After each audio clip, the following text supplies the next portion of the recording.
அஸ்ஸலாமு அலைக்கும் வரஹ்மத்துல்லாஹி வபரகாத்துஹு. கண்ணியத்திற்குரிய எல்லாம் வல்ல அல்லாஹ் ஜல்ல ஷானஹு தஆலாவின் நல்லடியார்களே, அல்லாஹுடைய பேரருளால் அவனுடைய மார்க்கத்தை அதன் தூய்மையான வடிவத்திலே அறிந்து கொள்ள வேண்டும் என்பதற்காக நாம் எல்லாம் இங்கே பெரும் திரளாக குழுமி இருக்கிறோம். இந்த நிகழ்ச்சியிலே நபி வழியும் நமது நிலையும் என்ற தலைப்பு எனக்கு தரப்பட்டுள்ளது. இந்த தலைப்பிற்கு செல்வதற்கு முன்னால் சில அடிப்படைகளை நாம் புரிந்து கொள்ள கடமைப்பட்டிருக்கிறோம். என்ன அடிப்படை என்று சொன்னால், நம்முடைய வீடு இருக்கிறது.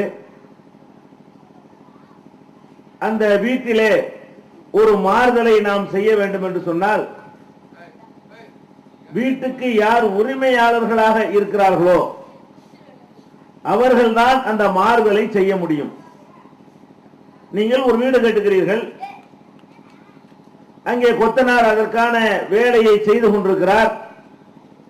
அந்த தெரு வழியாக வரக்கூடிய வீட்டிற்கு சொந்தக்காரராக இல்லாத இன்னொருவர் வந்து இந்த ஜன்னல் அங்க வை, இந்த கதவை பிடிங்க இங்க வை என்று சொன்னா நம்ம ஒத்துக்குறோமா? ஒத்துக்கிற மாட்டோம். ஏன் வீடு நம்ம வீடு, ஏன் வீடு, என் வீட்டில் என்ன மாறுதல் செய்ய வேண்டும் என்பதை நான் தான் முடிவு செய்யணும். என் வீட்டில் என்ன மாறுதல் செய்யணும்னு தெருவில் போற ஒருத்தனோ அல்லது என்னுடைய மாமா மச்ச சொந்தக்காரன் கூட முடிவு செஞ்சா எனக்கு ஒத்துக்கிற முடியாது. இது வீட்டுக்கு மாத்திரம் உள்ளது இல்லை. ஒரு நாடா இருந்தாலும் சரி, ஒரு சங்கமா இருந்தாலும் சரி, ஒரு பள்ளிக்கூடமா இருந்தாலும் சரி, எல்லாத்துக்குமே யாரு அதுல முடிவெடுக்க உரிமை படைத்தவர்கள் என்பது இருக்கும். அவங்க தான் அந்த முடிவை செய்ய முடியும். இப்ப இந்த நாட்டில் என்ன முடிவு எடுக்க வேண்டும் என்பதை பிரதமர் எடுப்பார். அந்த பிரதமருக்கு ஓட்டு போட்டதுக்காக வேண்டி நான் எடுக்க முடியுமா? அந்த கட்சியுடைய வட்ட மாவட்டங்கள் எடுக்க முடியுமா? எடுக்க முடியாது. நாடு சம்பந்தப்பட்ட எந்த முடிவு எடுப்பதாக இருந்தாலும் அது பிரதமருக்கு தான் அதிகாரம். மாநிலம் சம்பந்தப்பட்ட எந்த முடிவு எடுப்பதாக இருந்தாலும் முதலமைச்சர் தான் அதை எடுப்பாரு. அந்த கட்சிக்காரங்க எடுத்துட முடியாது. அதுக்காக தியாகம் செஞ்சவங்க எடுத்துட முடியாது. ஓட்டு போட்டவங்க எடுக்க முடியாது. யாரு அதற்கு தலைவராக அதிகாரம் படைத்தவராக இருக்கிறாரோ அவரு தான் முடிவெடுப்பாரே தவிர யார் வேண்டாலும் முடிவெடுக்கலாம் இப்படின்னு ஒத்துக்கிற மாட்டோம். ஒரு பள்ளிக்கூடம் இருக்கிறது, அதுல அந்த நிர்வாகி கரஸ்பாண்டன்ட் முடிவெடுப்பார். நிர்வாகம் சம்பந்தப்பட்டதுக்கு, கல்வி சம்பந்தப்பட்ட விஷயத்துக்கு முதல்வர், பிரின்சிபால், ஹெட்மாஸ்டர் அவர் வந்து முடிவெடுப்பார். ஒரு சாதாரண வாத்தியார் எடுக்க முடியுமா? பியூன் எடுப்பாரா? மணி எடுப்பாரா? அவர் வந்து முடிவெடுப்பாரா? அந்த பையன் நீக்குமாரா? அது நான் எதுக்கு இருக்கிறேன், நீ எப்படி நீக்கலாம்னு கேட்பாரா? இல்லையா? எந்த மாணவனை சேர்க்கலாம், என்ன காரணத்துக்காக நீக்கலாம், எத்தனை மணிக்கு பள்ளிக்கூடத்தை திறக்கலாம், எத்தனை மணிக்கு பள்ளிக்கூடத்துக்கு விடுமுறை விடலாம், இதையெல்லாம் அது அதுக்குன்னு உரியவங்க தான் முடிவெடுக்கணும். சம்பந்தம் இல்லாதவங்க எடுத்தா யாரும் ஒத்துக்கிற மாட்டான். ஒரு சங்கத்துல ஒத்துக்கிற மாட்டான், ஒரு கட்சியில ஒத்துக்கிற மாட்டான், ஒரு இயக்கத்துல ஒத்துக்கிற மாட்டான். இப்ப இந்த மேலே போட்டு நடத்துறோம், எத்தனை மணிக்கு ஆரம்பிக்கணும், திடீர்னு ஒருத்தர் வந்து 7 மணிக்கு ஆரம்பிக்கணும் ஒத்துக்குருவோமா? அதுக்குன்னு ஒரு தலைவரோ செயலாளரோ இருப்பார், அவரை டிசைட் பண்ணுவார். அப்படி இருந்தா தான் அதுக்கு பேர் நிர்வாகம் ஒழுங்காக இருக்கும். இப்படி உலக விஷயத்துல ரொம்ப கரெக்டா இதை நம்ம தெரிஞ்சு வச்சிருக்கிறோம். உலக விஷயத்துல யாரு முடிவெடுக்கணும், யார்கிட்ட போய் அதை பத்தி கேட்கணும், இதெல்லாம் கரெக்டா தெரிஞ்சிருக்கோமா இல்லையா? ஒரு பள்ளிக்கூடத்துல நம்ம பையனை சேர்க்கிறதா இருந்தா என்ன செய்ய மாட்டோம், அவனுக்குள்ள பியூன்ட்ட போய்கிட்டு என் பையனை 7ஆம் கிளாஸ்ல சேர்த்துக்கிறேன்னு சொல்லுவோமா? எங்க ஹெட்மாஸ்டர் எங்க இருக்காருன்னு கேட்போம். அவர் தேடி ரூமுக்குள்ள போவோம், அவர்கிட்ட பேசுவோம், அதுக்கப்புறம் அந்த பையனை சேர்க்குவோம். இப்ப நம்ம என்ன விளங்கி இருக்கிறோம்? உலக விஷயத்தில் நமக்கு ஒரு காரியம், இப்ப தர்ணா நடத்துறோம். யாருக்காக வேண்டி நடத்துறோம்? கருணாநிதி காலுக்கு போறதுக்காக இந்த தர்ணா நடத்துறோம். எதுக்கு நடத்துறோம்? நீங்க இட ஒதுக்கீடு கொடுக்கறோம்னு சொல்லி ஜெயலலிதா 1 வருஷத்துல கொடுப்பதாக சொன்னாங்க. நீங்க 2 வருஷம் ஆக்கி இருக்கிறீங்க. இது ஏமாத்துற மாதிரி தெரியுது. ஒரு வருஷம் மாத்துங்க. அதே மாதிரி ஜெயலலிதா போட்ட அந்த கமிஷன்ல ஒரு முஸ்லிம் நீதிபதி இடம் பெற்று இருந்தா, நீங்க போட்டதுல முஸ்லிமே இல்ல, முஸ்லிமுக்கு இட ஒதுக்கீடு கொடுக்கிற ஆணையத்துல முஸ்லிம் இல்லைன்னா நீங்க எப்படி முஸ்லிமுக்கு ஒழுங்கா கொடுப்பீங்க என்று கேட்பதற்காக, யார்கிட்ட கேட்பதற்காக? கருணாநிதி கேட்கறதுக்கு தான் தர்ணா பண்றமே தவிர வேற யார்கிட்ட கேட்கறதுக்கா? ஏன்? அந்த உத்தரவு போடுற இடத்துல அவர் தான் இருக்கிறார். இப்ப யார் யார் உத்தரவு போடுற இடத்துல இருக்கிறாங்களோ அவங்கள்ட்ட அது சம்பந்தமான கோரிக்கைகளை வைக்கிறோம், தெளிவா இருக்கிறோம். யாரு முடிவெடுக்கணும் என்பது அவனுக்கும் தெரிந்திருக்கிறது, பொதுமக்களாகிய நமக்கும் தெரிகிறது. இவன்ட்ட தான் இதை பத்தி கேட்கணும், இவன்ட்ட இதை பத்தி கேட்கணும். கரெக்டா இருக்குமா இல்லையா? ஆனா இந்த இவ்வளவு பெரிய மார்க்கம், உலகத்திலேயே பெரிய சக்தி எது? இஸ்லாம். அதிகமான மக்களை கொண்ட, உறுப்பினர்களை கொண்ட ஒரு மாபெரிய இயக்கம் இந்த மக்கள் இயக்கம், இஸ்லாம்ங்கிற இயக்கம், இஸ்லாம் என்ற மார்க்கம். இந்த மார்க்கத்தில் எதை செய்ய வேண்டும் என்று யார் முடிவெடுக்கிறது, செய்யக்கூடாது என்று யார் முடிவெடுக்கிறது? இதுலதான் நம்ம ஓட்ட வச்சிடறோம். உலக விஷயத்துல கரெக்டா இருக்கிறோம், இதுக்கு இவர் தான் முடிவெடுப்பாரு, இந்த விஷயத்துக்கு இவர் முடிவெடுப்பாரு, இவர் தான் போய் கேட்கணும். இதுல எல்லாம் சரியா இருக்கிற நாம இஸ்லாம்னு ஒரு மார்க்கத்தை ஏத்துக்கிறோமே, இதுல செஞ்சு ஆக வேண்டும் என்ற கட்டாயமான காரியங்கள் இருக்கின்றன. அந்த கட்டாயத்தை ஏற்படுத்தக்கூடியவன் யார்? செய்யக்கூடாது என்று தடுக்கப்பட்ட காரியங்கள் இருக்கின்றன. இப்படி தடை போடக்கூடிய அதிகாரம் யார் கையில் இருக்கிறது? செஞ்சா நல்லது, செய்யாம இருந்தா நல்லது என்று சொல்லக்கூடிய காரியங்கள் இருக்கின்றன. இதை தீர்மானிக்கிறவன் யார்? யார் தீர்மானிச்சா நம்ம ஏத்துக்கொள்ளணும்? இதுல விளங்கி இருக்கணுமா இல்லையா?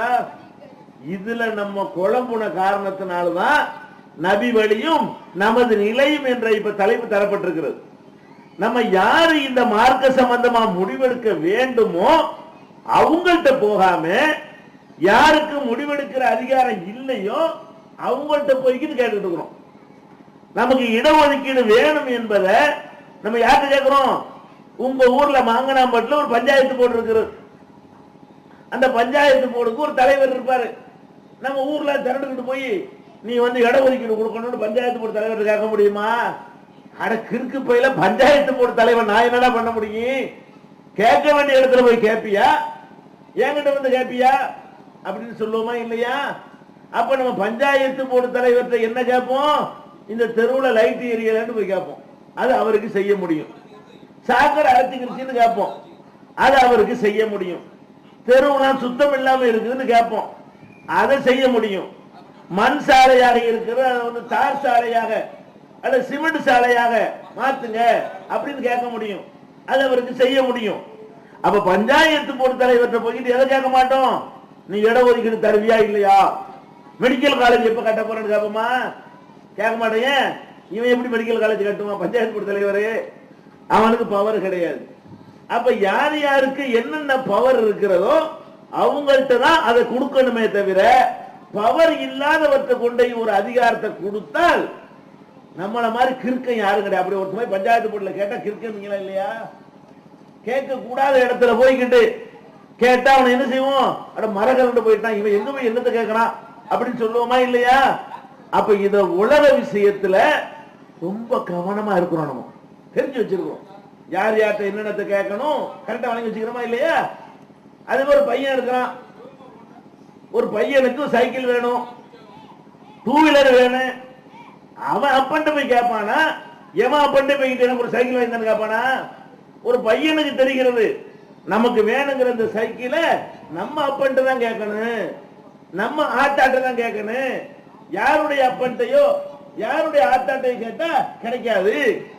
நமக்கு தேவையானதை நம்ம புருஷன் தான் கேட்கணும், வேற எவன்டைய கேட்டா தரமுத்துக்கு கேட்க கூடாது.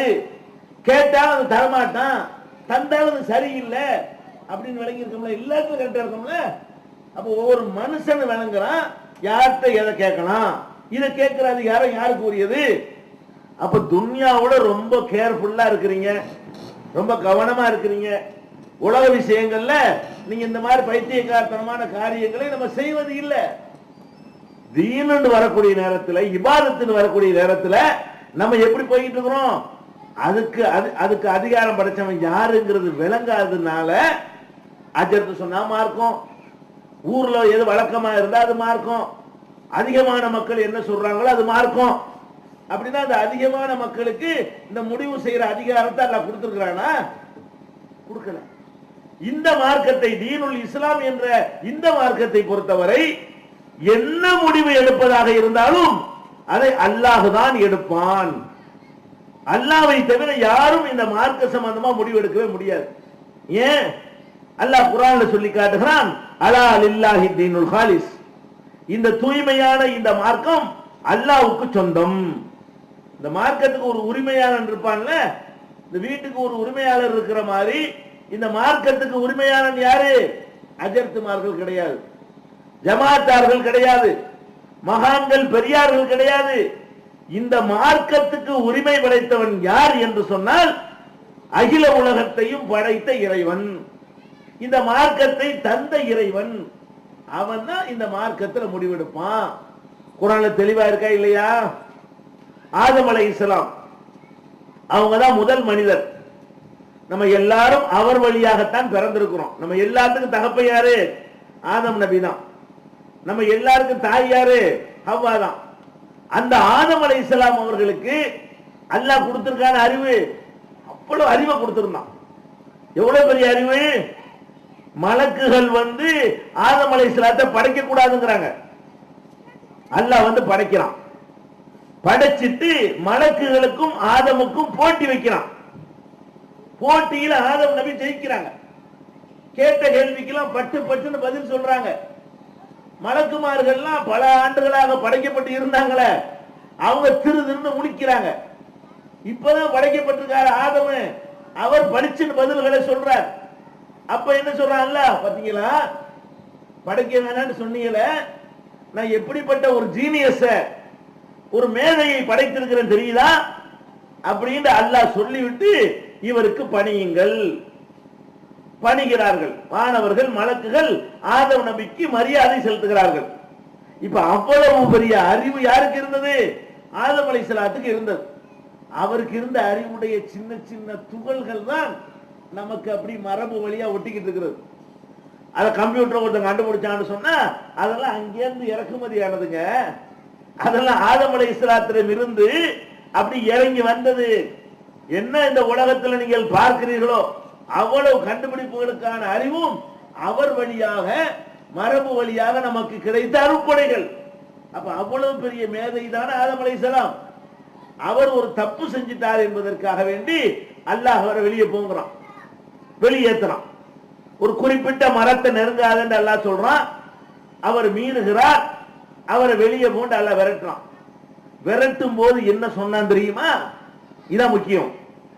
ஆதம் அலைஹிஸ்ஸலாத்தை அந்த சொர்க்கத்திலிருந்து அல்லது சோலையிலிருந்து அவன் வெளியேற்றும் பொழுது சொல்கிறான், இம்மா யஅதி என்னக்கும் மின்னி ஹுதன், என்னிடமிருந்து உங்களுக்கு நேர்வழி வரும். ஆதம் அலைஹிஸ்ஸலாத்தை அனுப்புறான்ல, அனுப்பும்போது என்ன சொல்லல, ஆதமே உனக்கு பயங்கரமான அறிவை கொடுத்திருக்கிறேன், மூளையை கொடுத்திருக்கிறேன், நீ பூமிக்கு போ, உனக்கு எதெல்லாம் நல்லதுன்னு படுகிறதோ அதையெல்லாம் செய்யி, எது கெட்டதுன்னு படுகிறதோ அதையெல்லாம் கெட்டதுன்னு நீனா முடிவெடுத்துக்க அப்படின்னு சொல்லாம அல்லாஹ் என்ன சொல்லி அனுப்புறான்? ஆதமே நீ போ, இம்மா யாத்தி என்னக்கும் மின்னி ஹுதன், என்னிடமிருந்து உனக்கு நேர்வழி வரும். உன் அறிவை கொண்டு நேர்வழியை நீ முடிவு செய்யாத, என்னிடமிருந்து உனக்கு நேர்வழி வரும். அந்த நேர்வழியை யார் பின்பற்றுகிறானோ ஃபலா கௌஃபுன் அலைஹிம் வலா ஹும் யஹ்சனூன், அவங்களுக்கு பயமும் இல்லை கவலையும் இல்லை. இப்படி அல்லாஹ் சொல்றான். அப்ப ஆதம் அலைஹிஸ்ஸலாத்தை அனுப்பும்போது என்ன சொல்லி அனுப்புறான்னு கேட்டா, முடிவெடுக்கிற அதிகாரம் என்னை சேர்ந்தது. நான் சொல்ற மெசேஜ் படிதான் நீ நடக்கணுமே தவிர உன் அறிவை கொண்டு இது ஹலால் என்றோ, இது ஹராம் என்றோ, இது கடமை என்றோ, இது சுன்னத்து என்றோ, இது சுன்னத்து இல்லை என்றோ நீ முடிவெடுக்க கூடாது. நான் சொல்லிட்டு இருப்பேன், ஜிப்ரீல் அனுப்புவேன், மலக்குகள் அனுப்புவேன், எதை செய்யணுமோ அதெல்லாம் சொல்லி தருவேன், எதை செய்யக்கூடாது நான் தான் சொல்லுவேனே தவிர நீ சொல்லக்கூடாது. முதல் மனிதருக்கு போட்ட கட்டளை என்ன? முடிவெடுக்கிற அதிகாரம் என்னை சேர்ந்தது. என்னை தவிர யாருக்கும் இந்த அதிகாரம் கிடையாது என்று அல்லாஹ் சொல்லி அனுப்புகிறான். இதுதான் நபிகள் நாயகம் வரைக்கும் அவன் அனுப்பிய அத்தனை தூதர்களிடத்திலும் அல்லாஹ் கடைபிடித்த வழிமுறை. எந்த ஒரு தூதரை அனுப்பும் பொழுதும் உங்க இஷ்டப்படி நடந்து கொள்ளுங்கள் என்று அவன் சுதந்திரம் கொடுத்து அனுப்பவே இல்லை. எந்த தூதரை பற்றி அனுப்பினாலும் சொல்கிறான், இன் அலர் ருசுலி இல்லல் பலாகுல் முபீன். ரசூல்மார்களுடைய வேலை என்னவென்றால் நான் சொன்னதை அப்படி கொண்டே மக்கள்கிட்ட எடுத்து சொல்றதுதான். கையில மடியில போட்டு சொல்றது ரசூல்மார்கள் வேலை கிடையாது. உண்டாக்கி சொல்வது ரசூல்மார்களுடைய வேலை கிடையாது. அவங்களா கண்டுபிடிச்சு சொல்வது ரசூல்மார்களுடைய வேலை கிடையாது. அல்லாஹ் எதை கொடுக்கிறான் அதை வாங்கி மக்கள் மத்தியில் அப்படியே கொடுக்கிறது தான் ரசூல்மார்களுடைய வேலை. இன் அலர் ருசுலி இல்லல் பலாகுல் முபீன் வமா அலைனா இல்லல் பலாகுல் முபீன். ரசூல்மார்கள் எல்லாம் மக்கள்கிட்ட போய் சொன்னாங்க, மா அலைனா இல்லல் பலாகுல் முபீன், தெளிவாக எடுத்து சொல்வது மட்டும்தான் எங்களுடைய கடமை, தயாரித்து சொல்வது எங்களுடைய கடமை இல்லை. இப்ப என்ன விளங்குறோம்? எந்த நபியாக இருந்தாலும் அல்லாஹுதான் மார்க்கத்தை தருவானே தவிர நபி கூட சொந்தமா உண்டாக்கி கொள்ள இயலாது. இதுதான் அடிப்படையான விஷயம். எந்த அளவுக்கு அல்லாஹ் வந்து இதுல கரெக்டா இருக்கான்னு கேட்டா விட்டு தர மாட்டேங்கிறான். ஏன் மார்க்கத்துல நீ எப்படி முடிவெடுப்ப அப்படிங்கிற விஷயத்துல அவன் யாருக்காகவும் காம்ப்ரமைஸ் பண்ண மாட்டேங்கிறான். எப்படி இருக்கிறான்ல? ஒரு முறை நபிகள் நாயகம் ஸல்லல்லாஹு அலைஹி வஸல்லம் அவங்க மனைவிமார்களோடு ஏற்பட்ட ஒரு சண்டையில் ஒரு தகராறுல ஒரு முடிவு எடுக்கிறாங்க. என்ன தகராறு? ஒரு மனைவி வீட்டுக்கு போறாங்க, அவங்க வந்து தேன் கொடுக்குறாங்க, தேனை விரும்பி நபிகள் நாயகம் சாப்பிடுறாங்க. இன்னொரு மனைவி என்ன பண்றாங்கன்னு கேட்டா ஒரு மாதிரியா துர்வாடை வருதுன்னு பொய்யா சொல்றாங்க. தேனுக்கு துர்வாடையெல்லாம் வராது. அந்த மனைவிட்ட அவங்க சாப்பிட்டு வர்றாங்கல்ல, அது வந்து நாளைக்கு போய் சாப்பிடக்கூடாது, அது தடுக்கணுங்கிறதுக்காக வேண்டி பொய்யா என்ன பண்றாங்க, தேன் வந்து கெட்ட வாடை வருது, துர்வாடை உங்க வாயிலிருந்து வருதுன்னு சொல்லி கேட்கிறாங்க. நபிகள் நாயகத்துக்கு கோவம் வந்துருச்சு. இந்த தேனை இனிமேல் தேனை தானே போடுக்க காரணம், இனிமே இந்த தேனை தொடுவது இல்லை, தேனை நான் ஹராமாக்கிட்டேன் அப்படிங்கிறாங்க. தேனை விரும்பி சாப்பிடக்கூடிய நபிகள் நாயகம் ஸல்லல்லாஹு அலைஹி வஸல்லம் இனிமேல் நான் தேன் சாப்பிட மாட்டேன்னு முடிவெடுக்கிறாங்க. அல்லாஹ் என்ன செஞ்சா தெரியுமா? ரசூலே, ஹபீபே, நீங்க விரும்புறபடி எடுத்துட்டு போங்க, உங்களுக்கு விரும்புனா ஹலால்ட்டு போங்க, உங்களுக்கு விரும்பாட்டி ஹராம்ட்டு போங்க அப்படின்னு விட்டானா. இத சொன்ன உடனே அல்லாஹ் ஒரு வசனத்தை அருள்றான். என்ன அருள்றான்? ஒரு சூறாவையே, சூரத்து தஹரீம், தஹரீம்ங்கிற சூரா ஆரம்ப வசனம் இப்படித்தான் ஆரம்பிக்கும். யா அய்யுஹன் நபியு, நபியே, லிம துஹர்ரிமு மா அஹல்லல்லாஹு லக, அல்லாஹ் உனக்கு ஹலாலாக்குனதை நீ எப்படி ஹராமாக்கலாம்? நான் வந்து தேனை ஹலால்னு சொல்லி இருக்கிறேன், நீங்க வந்து ஹராமும்பீங்களோ? அல்லாஹ் கேட்கிறான். நாங்க ஹலால் டாக்குனா அதான் ஹலால், அதான் சட்டம், நீங்க அதை ஹராம் டாக்குறது உங்களுக்கு கிடையாதுங்கிறான் அல்லாஹ். அப்ப லிம துஹர்ரிமு மா அஹல்லல்லாஹு லக, அல்லாஹ்வாகிய நான் ஹலாலாக்குனத அனுமதித்ததை நீ எப்படி தடுத்துக் கொள்ளலாம்? தடை போட நீ யாரு? யாரை பார்த்து கேட்கிறான்? ரசூலை பார்த்து கேட்கிறாங்க. நபிகள் நாயகம் ஸல்லல்லாஹு அலைஹி வஸல்லம் பார்த்து கேட்கிறான். அப்ப நபிகள் நாயகத்துக்கு கூட ஹலாலாக்குகிற ஹராமாக்குகிற அதிகாரம், சுயமாக ஹராமாக்குகிற அதிகாரம் கொடுக்கப்படலை என்று சொன்னா நான் ஆக்கலாமா? ஒரு அஜர்த் ஆக்கலாமா? ஊர்ல உள்ள ஜமாத் ஆக்கலாமா? உலகம் சேர்ந்துக்கிட்டு ஆக்கலாமா? மௌலானாக்கள் ஆக்க முடியுமா? மகான்கள் ஆக்க முடியுமா? நபிகள் நாயகம் ஆக்க முடியாது. ஒரு தடவை நபிகள் நாயகம் ஸல்லல்லாஹு அலைஹி வஸல்லம் விருந்துக்கு போறாங்க. அந்த விருந்துல எதுக்கு நான் விஷயத்தை சொல்வதற்கு முன்னாடி இந்த அடிப்படை உங்க மனசுல உட்காரணுங்க. அப்பதான் நம்ம சொல்லக்கூடிய செய்திகள் வந்து சரியான விதத்துல உங்க உள்ளத்துல வந்து சென்றடையும். அதுக்கு அந்த அடிப்படையை நான் முதல் சொல்றேன். ஒரு விருந்துக்கு நபிகள் நாயகம் ஸல்லல்லாஹு அலைஹி வஸல்லம் அவங்க போறாங்க. அந்த விருந்துல வந்து உடும்பு இருக்கிற, உடும்புன்னு ஒரு பிராணி, அந்த கறியை சமைத்து வைத்திருக்கிறார்கள், உடும்பு இறைச்சியை. அப்ப நபிகள் நாயகம் ஸல்லல்லாஹு அலைஹி வஸல்லம் அவர்கள் அந்த இறைச்சியை எடுத்து சாப்பிடுவதற்காக அதை நோக்கி கையை நீட்டுறாங்க. நீட்ட உடனே விருந்துக்கு அழைத்த அந்த அம்மா சொல்றாங்க, அல்லாஹ்வுடைய தூதரே, இது உடும்பு கறி அப்படிங்கிறாங்க. ஏன் அப்படி சொல்றாங்க? ஒருவேளை ரசூலுல்லாஹ்க்கு பிடிக்காம இருக்கலாம், அவங்க ஆட்டுக்கறி நினைச்சிருக்கலாம், அல்லது ஒட்டக கறி நினைச்சிருக்கலாம். அதை நினைச்சு சாப்பிட கூடாது, இது இன்ன கறி தான் நம்ம சொல்லிடுவோம் அப்படின்னு சொல்லி அவங்க சொல்றாங்க இது உடும்பு கறி. உடனே கையை கொண்டு போன ரசூல் ஸல்லல்லாஹு அலைஹி வஸல்லம் அப்படி மறைக்கிறாங்க. சாப்பாடு தட்டு வரைக்கும் கையை கொண்டு போயிட்டாங்க. உடும்பு கறினோ டக்குன்னு கையை எடுத்துட்டாங்க. எடுத்த உடனே பக்கத்துல ஹாலித் இப்னு வலீத் என்ற சஹாபி இருக்கிறார், பல சஹாபாக்கள் இருக்கிறாங்க. அவர் என்ன பண்றாருன்னா, நபிகள் நாயகம் கையை வச்சு சாப்பிட போனாங்க. உடும்பு கறினவன அப்படி கையை மடக்கி கொண்டார்கள். அப்படின்னா உடும்பு ஹராமா இருக்குமோ, மார்க்கத்தில் தடுக்கப்பட்டதா இருக்குமோ, அதனாலதான் உடும்புன்னு டக்குன்னு கையை மடக்கிட்டாங்களோ அப்படின்னு நினைத்து கொண்டு அவர் கேட்கிறார், ஹராமுன் ஹிய யா ரசூலல்லாஹ், அல்லாஹ்வுடைய தூதர் இது ஹராமா அவர் கேட்கிறார். உடும்பு கறியை கொண்டாந்து வைக்கிறாங்க, சாப்பிடுறதுக்கு ஆசையா வந்தீங்க, உடும்புன்னு சொன்ன கையை மடக்கிட்டீங்களே, இது என்ன ஹராமா? ரசூல் ஸல்லல்லாஹு அலைஹி வஸல்லம் சொல்றாங்க, ஹராம் இல்ல, எனக்கு பிடிக்காது, இது ஹராம் இல்ல, விரும்பினா நீங்க சாப்பிடலாம், எனக்கு பிடிக்காது அப்படிங்கிறாங்க. உடனே ஹாலித் இப்னு வலீத் என்ன பண்றாரு, நபிகள் நாயகம் ஸல்லல்லாஹு அலைஹி வஸல்லத்துக்கு பக்கத்துல இருந்த அந்த கறியை எடுத்து இழுத்து வச்சு ரெண்டையும் சேர்ந்து வெட்டுறாரு. அவர் ஹராம் இல்லைன்ற உடனே உங்களுக்கு பிடிக்காட்டி இங்க கொடுங்க அப்படின்னு சொல்லி அதையும் சேர்த்து அவர் சாப்பிடுறாரு. ரசூல் ஸல்லல்லாஹு அலைஹி வஸல்லம் பார்த்துக்கிட்டே இருக்கிறாங்க. இதுல நம்ம என்ன விளங்குறோம், உடும்பு கறி நபிகள் நாயகத்துக்கு பிடிக்காது, நமக்கு ஹராம் ஆவல, அதனால ரசூலுல்லாஹ்வுக்கு பிடிக்கல, நம்ம ஹராம் ஆயிருமா? அல்லாஹ் ஹலால் என்று ஆக்கி வைத்தால் அது நபிகள் நாயகத்துக்கு பிடிக்காட்டி அவங்க சாப்பிடாம இருந்துக்கணுமே தவிர, எனக்கு இது பிடிக்காத காரணத்தினால் உங்கள யாருக்கும் பிடிக்க கூடாது அப்படின்னு சொல்ல இயலுமா? அவனுக்கு தான் சொல்ல இயலும். ஹராம் என்று சொல்லக்கூடிய அதிகாரம் யாருக்கு இருக்கு? அவனுக்கு தான் இருக்கிறது. ஹலால் ஆக்குற அதிகாரம் எஜமானுக்கு தான் இருக்குது. நம்மள எல்லாரும் அடிமை. நபிகள் நாயகம் ஸல்லல்லாஹு அலைஹி வஸல்லம் உட்பட எல்லாரும் அல்லாஹ்வுக்கு அடிமை. ஒரு அடிமைக்கு சட்டம் கிடையாது. ஆனா ஒரு சிறந்த அடிமை, அது ஒரு விஷயம். ஆனா அல்லாஹ்வுக்கு அடிமைங்கிற நிலையிலிருந்து யாரும் மாறிட முடியுமா? அல்லாஹ்வுடைய பிள்ளையாயிர முடியுமா? அல்லாஹ்வுடைய தம்பியாயிர முடியுமா? அல்லாஹ்வுடைய மருமகனாயிர முடியுமா? அல்லாஹ்வுடைய மச்சனாக முடியுமா? நல்ல அடிமை, சிறந்த அடிமை, கெட்ட அடிமை. ஒரு வேலைக்காரன் இருப்பான், ஒருத்தர் நல்ல வேலைக்காரனா இருப்பான், ஒருத்தர் கெட்ட வேலைக்காரனா இருப்பான். நல்ல வேலைக்காரன் மேல ஒரு அன்பு வச்சிருப்போம், அதுக்காண்டி நிர்வாகத்தை கையில் கொடுத்துருமா? அவரை சொந்தமாக்கிடுவாரா? அவரை டிசைன் பண்ணுவாரா? சம்பளத்தை கொடுப்போம். நல்ல வேலைக்காரன் என்ன செய்வோம்?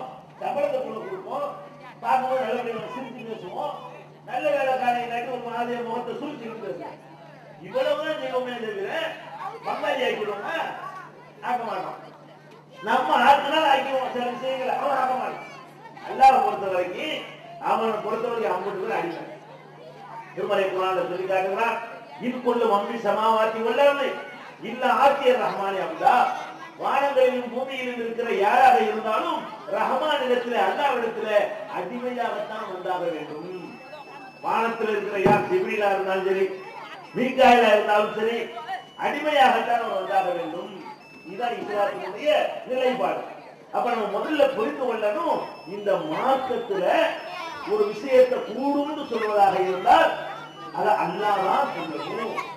இந்த மார்க்கத்தில் ஒன்றை கூடாது என்று சொல்வதாக இருந்தால் அதையும் அல்லாஹ் தான் சொல்லணும். இந்த மார்க்கத்தில் ஒன்றை பர்லு என்று சொல்வதாக இருந்தால் அதையும் அல்லாஹ் தான் சொல்லணும். பர்லு இல்லை என்று சொல்வதாக இருந்தால் அதையும் அல்லாஹ் தான் சொல்லணும். ஒன்றை செய்யலாம் என்று சொல்வதாக இருந்தால் அது அல்லாஹ் தான் சொல்லணும். செய்யக்கூடாது என்று சொல்வதாக இருந்தால் அது அல்லாஹ் தான் சொல்லணும். நம்முடைய கல்யாணம், நம்முடைய கர்மாதி, நம்முடைய கொடுக்கல் வாங்கல், நம்முடைய வியாபாரம், நம்முடைய தொழில், நம்முடைய விவசாயம், எல்லாம் எதுவா இருந்தாலும் சரி, அதுல இதை செய்யாத இதை செய்யி என்று சொல்வதாக இருந்தால் நம்மளை படைத்த எஜமான் அதை சொல்லணுமே தவிர நம்மள மாதிரி உள்ள அடிமைகள் அதை சொல்ல முடியாது. இந்த பேஸை நீங்கள் முதலில் மனதில் இருத்திக் கொள்ள வேண்டும். இந்த அடிப்படையை, இதை அடிப்படையை வைத்துக் கொண்ட மக்களை கியாமத் வரைக்கும் எவனாலும் வழி கிடைக்க முடியாது. இதை மட்டும் நீங்க ஒழுங்கா வழங்கி வச்சிருந்தீங்கன்னு வைங்க, உங்களை ஒரு காலத்திலையும் எவனும் வழி கெடுக்க முடியாது. இன்னைக்கு என்ன நாட்டில் நடந்துகிட்டு இருக்கிறது? அஜர்த்து சொன்ன சாபான் மாசம் இருக்குது, பிறை 15 வரும். இந்த 15 வந்தோம் என்ன செய்றீங்க? ஊர்ல என்ன பண்றீங்க? பள்ளி வாசல் அப்படி பயங்கரமா அலங்கரிக்கிறீங்க, ஷாபான் 15 வந்துருச்சுன்னு சொல்லி அந்த ஷாபான் 15 அன்னைக்கு ஒரு திருவிழா கூலமே ஆயிரும். பல ஊர்கள்ல வீடுகள்லாம் லைட் போட்டு வச்சிருப்பாங்க. அப்புறம் என்ன பண்ணுவாங்க, மகரிபு தொழுகைக்கு பிறகு பள்ளிவாசல் உட்காந்துட்டு 3 யாசீனை ஓதுவாங்க. ஒரு யாசீன் ஓதுனா என்ன வருமா, ரிஸ்க்கு விஸ்தீர்ணமாகுமா, ஒன்று வந்து நீண்ட ஆகலாம், இன்னொன்று என்னமாவான் இப்படின்னு சொல்லி ஒரு 3 யாசீன் ஆஜத்து உட்காந்து ஓதுவார். அது பத்தாதுன்னு சொல்லி வீட்டுக்கு வீடு வேற, வீட்டுக்கு வீடு என்ன செய்வாங்க, இந்த மாதிரி யாசின் 3 யாசின் ஓதுறதுக்காக வேண்டி அஜரத்தை கூப்பிடுவாங்க. அது பத்தாதுன்னு சொல்லி அன்னைக்கு இந்த சிறப்பா ஒரு தொழுகை வேற நடக்கும் பள்ளிவாசல்ல. ஷாபான் 15 வந்துருச்சுன்னு சொன்னா பள்ளிவாசல் என்ன செய்யும், ஸ்பெஷல் தொழுகையை ஒண்ணு 100 குழுகள் ஓதணும் என்னன்னு சொல்லி வச்சிருப்பாங்க. அதன்படி தொழுகை ஒரு பக்கம் நடக்கும். அது பத்தாண்டு ஊர்ல உள்ள 50 பேர் நோம்பு வைப்பாங்க. ஷாபான் 15 வச்சா என்ன செய்வாங்க, அதுக்கு பேர் பராத் இரவுன்னு பேரு. இந்த பராத்துங்கிற பேர்ல என்ன செய்வாங்க, அது மாதிரி நோம்பு வேற வச்சுக்கிடுவாங்க. அதுவும் பத்தாதுன்னு சொல்லிட்டு கிறிஸ்துவ சமுதாயத்துல வந்து கல்லறை திருவிழான்னு ஒண்ணு வச்சிருப்பாங்க. கல்லறைக்கு இந்த அடக்கஸ்தலம் இருக்கு பாருங்க, அதுல போய் வந்து சடங்கு செய்யறதுக்குன்னு ஒரு நாள், அதுக்கு பேர் கல்லறை திருவிழா. நம்ம ஆட்களுக்கு கபூர் திருவிழா எது, இந்த 15 ஷாபான் 15 வந்துச்சுன்னு சொன்னா அது கபராளிகளுக்கு உள்ள நாள். அன்னைக்கு பாத்தியாக்கள் தூள் பறக்கும், பலவிதமான பார்சல்கள் பண்ணி இறந்து போனவர்களுக்கு அனுப்பி வைக்கப்படும், கொழுக்கட்டைகள் சுடப்படும், பலவிதமான பதார்த்தங்கள் செய்யப்படும். எல்லாம் என்னைக்கு நடக்குது, இந்த ஷாபான் 15 வந்து விடுமையானால் இந்த வரப்போகுது 10 நாள் 12 நாள் வரப்போகுது. இந்த ஷாபான் 15 வந்துருச்சுன்னு சொன்னா இது வந்து பராத் இரவு என்ற பெயர்ல, இது போக கல்யாணம் பண்ண ஆட்களா இருந்தாங்கன்னு வைங்க, சில பகுதிகளில் பராத்துக்கு சீரு வேற. ஆமா, தீபாவளிக்கு சீரு, பொங்கலுக்கு சீரு மாதிரி என்ன பண்ணுவான், ஏற்கனவே கல்யாணத்துல வாங்க வேண்டியலாம் கறக்க வேண்டியலாம் கறந்து முடிச்சிருப்பான். 10 சொல்லிட்டு பராத்து சீரு எப்ப கொடுக்க போறீங்கன்னு கேட்பான். எங்க ஊர்ல எல்லாம் அந்த பழக்கம் இருக்கு, உங்க ஊர்ல இல்லாட்டி நடைமுறைப்படுத்திடாதீங்க சொல்லி தந்தேன்னு சொல்லி. எங்க ஊர்ல அப்படி ஒரு பழக்கம் இருக்கு, பராத்து சீரு. அப்ப இந்த பராத்து என்பது கணக்கு புதுப்பிக்கிறாங்களாம், புது கணக்கு போடுறனாலாம் அப்படின்னு சொல்லி கொண்டு கடைகளுக்கெல்லாம் ஸ்பெஷல் பாத்தியா ஓதப்படும். புது கணக்கு என்னென்னமோ நடக்கும்னு வைங்களேன். நான் கேட்கிறேன், இவ்வளவையும் இந்த பராத்து என்ற பெயர்ல ஊர்ல உள்ள 50 பேர் நம்ம செய்யறோமே, அஜர்த்து செய்யறாரு, பள்ளிவாசல் நிர்வாகம் செய்கிறத ஊர் மக்கள்லாம் கேட்கிறோமே, நம்ம என்னைக்காவது அஜர்த்து போய் இப்படி நீங்க சொல்றீங்கள, இப்படி அல்லாஹ் சொன்னானான்னு கேட்டோமா? அல்லாஹ் சொல்லிருக்கான இப்படி பராத்து இரவுல 3 யாசின் ஓதுங்கன்னு அல்லாஹ் சொன்னானா? அதை ஓதி இறந்தவர்களுக்கு பார்சல் பண்ணுங்க அல்லாஹ் சொன்னானா? அன்னைக்கு கல்லறை திருவிழா கொண்டாடுங்க அல்லாஹ் சொன்னானா? அன்றைக்கு நபிகள் நாயகம் ஸல்லல்லாஹு அலைஹி வஸல்லம் அவர்கள் நோன்பு வைக்க சொல்லி நமக்கு சொன்னார்களா? அவங்க அல்லாஹ் சொன்னதை அவங்க எடுத்து சொல்லக்கூடியவங்க. ஒண்ணு அல்லாஹ் குர்ஆன்ல சொல்லியிருக்கானே, அல்லது நபிகள் நாயகம் ஸல்லல்லாஹு அலைஹி வஸல்லம் அவங்களாவது நமக்கு அதை விளக்கி இருக்கணும். அப்ப அவங்க இந்த ஷாபான் 15 நோன்பு நோட்டுறாங்களா? மஸ்ஜித் நபவி அலங்காரம் பண்ணாங்களா? நபிகள் நாயகம் ஸல்லல்லாஹு அலைஹி வஸல்லம் அவர்கள் ஷாபான் 15க்குன்னு சொல்லி விசேஷமா ஒரு தொழுகையை நம்ம கற்று தந்தாங்களா? அன்றைக்கு யாரெல்லாம் வியாபாரிகளா இருக்கிறாங்களோ அவங்க வீட்டுக்கெல்லாம் போய் இன்னைக்கு ஃபர்ஸ்ட் கணக்கு புது கணக்கு ஆரம்பிக்க போறோம், அதுக்கு ஒரு பாத்தியான ஓதிட்டு போறேன், ஆஹா ஓஹோன்னு இருப்பீங்க என்று சொன்னார்களா? இதுல எதுவுமே இல்லை. அப்ப அல்லாஹ் சொல்லாத ஒரு விஷயம், அல்லாஹ்வுடைய ரசூல் சொல்லாத ஒரு விஷயம் எப்படி இது மார்க்கமா ஆணுச்சு? குர்ஆன்ல இப்படி இல்லைங்க. குர்ஆன்ல எந்த ஒரு வசனத்திலையும் பராத்து நோன்பு வைங்கன்னு இல்ல. நபிகள் நாயகத்தினுடைய எந்த ஒரு ஹதீஸ்லையும் பராத்து நோன்பு இல்லை, பராத்து தொழுகை இல்லை, 3 யாசின் இல்லை, இறந்தவர்களுக்கு பார்சல் பண்ணுவது இல்லை, அன்னைக்கு கல்லறை திருவிழா என்பது இல்லை, பள்ளிவாசல் அலங்காரம் செய்வது என்பது இல்லை, எதுவுமே இல்லைன்னு சொல்லக்கூடிய நேரத்தில் இது எப்படி உங்களிடத்துல மார்க்கம் என்று வந்தது? எப்படி நீங்கள் தலையை ஆட்டினீர்கள்? எப்படி 50 வருஷமாக இந்த தமிழக முஸ்லிம்கள் மத்தியில இது வேரூன்றியது? இது ஏன் அரபு நாட்டில் இல்ல? இந்த ஷாபான் பராத்து நோன்பு என்பது சவுதி அரேபியாவில் ஏன் இல்ல? உலகத்தில் பல முஸ்லிம் நாடுகள்ல இல்லாம உங்கள்கிட்ட மட்டும் ஏன் வந்தது? ஏன் வந்தது? நீங்கள் அடிப்படையை புரிந்து கொள்ளவில்லை. இத முதல்ல அஜர்த்து சொன்னார்ல, அப்ப வாழ்ந்த மக்கள் சட்டையை பிடிச்சி இப்படி சொல்றீங்க அஜரத், அதுக்குரிய குர்ஆன் வசனத்தை காட்டுங்க என்று கேட்டு இருந்தீர்களேயானால், அஜரத் இந்த மாதிரி சொல்றீங்களே, இப்படி ரசூலுல்லாஹ் செஞ்சாங்க என்பதற்குரிய ஆதாரத்தை சொல்லுங்க என்று கேட்டிருப்பீர்களேயானால், அஜர்த்துக்கு சட்டத்தை உண்டாக்குற அதிகாரம் கிடையாது. இருக்கிறதை எடுத்து காட்டுற அதிகாரம் தான் இருக்கிறது. அவரா கையில மடியில போட்டு தயாரிக்கிற அதிகாரம் கிடையாது என்று நீங்கள் விளங்கி இருந்தால் இது ஏற்பட்டிருக்குமா? இந்த பராத்துங்கிற இஸ்லாத்துல இல்லாத ஒரு வணக்கம் இஸ்லாத்தின் பெயரால் உண்டா இருக்குமா? ஏன் இதுக்கு முந்தி போன மாசம் என்ன பண்ணீங்க? மேராஜ் நோம்புன்னு ஒரு நோம்பு வச்சீங்க. மேராஜ் ரஜப மாசம் 27க்கு என்னது? மேராஜ் கந்தூரி, அதுக்கு பேரு. அன்னைக்கு இதே மாதிரி பள்ளி வாசல்கள் எல்லாம் அலங்கரிக்கப்படும். அன்னைக்கு விசேஷமாக நோன்பு வைக்கப்படும். அன்னைக்கு விசேஷமாக தொழுகை நடத்தப்படும். எங்க ஊர்ல எல்லாம் மேராஜ் அன்னைக்கு சோறாக்கி வீட்டுக்கு கொடுத்து விடுவாங்க. பயங்கரமான பேர், கந்தூரிலே பேரு. இவ்வளவும் பண்ணுகிறீர்களே, இது எங்கிருந்து இதை கற்றீர்கள்? மார்க்கத்தில் உள்ள எல்லாத்தையும் சொல்லித்தரத்தானங்க நபிகள் நாயகம் வந்தாங்க. அவங்க இதை சொன்னாங்களா உங்களுக்கு? மேராஜ் இரவுல விசேஷமா தொழுவுங்க இருக்கு. நோம்பு விசேஷமான நோம்புகள் இருக்கிறது. அது மேராஜ் கிடையாது. என்ன நோம்புலாம் இருக்கிறது மார்க்கத்தில்? முஹர்ரத்துல இருந்து வருவோமே, இஸ்லாத்துடைய முதல் மாசம் எது?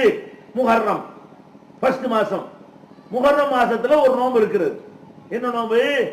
ஆஷூரா அன்னைக்கு, அதாவது 10வது அன்னைக்கு. ஒத்தையா வைக்க கூடாது என்பதற்காக வேண்டி நபி ஸல்லல்லாஹு அலைஹி வஸல்லம் அவர்கள் 9-10 வைக்க சொல்லியிருக்கிறாங்க. முஹர்ரம் மாசத்துல 9வது நாளும் 10வது நாள் நோன்பு வைக்கலாம். இது சுன்னத்து. இதை வைக்க சொல்லி ஒரு அஜர்த்து சொன்னா, அல்லாஹ்வுடைய ரசூல் சொல்லி இருக்கிற காரணத்தினால் இந்த நோன்பை நீங்க வைங்க. அதுக்கப்புறம் என்ன நோன்பு இருக்கிறது? துல் ஹஜ் மாசம். ஹஜ் மாசம் இருக்குல்ல, அந்த ஹஜ் மாசத்துல 9வது நாள் அன்னைக்கு நோன்பு இருக்கிறது, அதை வைங்க. அதே மாதிரி ஒவ்வொரு மாசமும் பிறை 13, 14, 15ல நோன்பு இருக்கிறது, அதை வைங்க. வார வாரம் நோன்பு வைக்க ஆசைப்பட்டீர்களே ஆனால் ஒவ்வொரு வியாழக்கிழமை நோன்பு வைங்க, அது சுன்னத்து இருக்கிறது. வெள்ளிக்கிழமை வைக்கிறதுக்கு தடை இருக்கிறது. ஒவ்வொரு திங்கட்கிழமை நோன்பு வைங்க. இது நபிகள் நாயகம் ஸல்லல்லாஹு அலைஹி வஸல்லம் அவங்க சொல்லி தந்ததுக்கு நமக்கு ஆதாரம் கிடைக்கிறது. நான் கேட்கிறேன், இதுகளெல்லாம் சொல்லியே தரல. அவன் இல்லாத நோம்பையெல்லாம் கரெக்டா சொல்லி தந்திருக்கிறான். இருக்கிற நோம்பை எத்தனை பேர் வெள்ளிக்கிழமை வியாழக்கிழமை நோன்பு வைக்கிறீங்க? எத்தனை பேர் விடாமல் 13, 14, 15ல நோன்பு வைக்கிறீங்க? எத்தனை பேர் துல்ஹஜ் மாசத்துல கரெக்டா அவ்வளவு பேர் நோன்பு வைக்கிறீங்க? அப்ப மார்க்கத்துல ரமலான் நோன்பு இருக்கிறது. ரமலான் முடிந்த பிறகு ஷவ்வால் மாசத்துல ஒரு 6 நாளைக்கு நோன்பு வைக்க வேண்டும். 6 நோன்பு என்று அது தெரிஞ்சு வைத்திருக்கிறீர்கள். இதெல்லாம் இருக்கிறது. இருக்கிறத செய்யுங்க, இல்லாத விடுங்க. இதான மேட்ரு.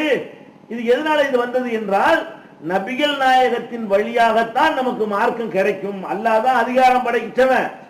அந்த அதிகாரத்தை நம்மள்ட்ட அவன் சொல்ல மாட்டான். யார் வழியா சொல்லுவான்? ஒரு ரசூலை அனுப்பி இதை செய்யுங்க, இதை செய்யாதீங்கன்னு சொல்லுவான். அவங்க சொன்னா நம்ம செய்வோம், அவங்க வேணாண்டா விட்டுருவோம். இதான அடிப்படை.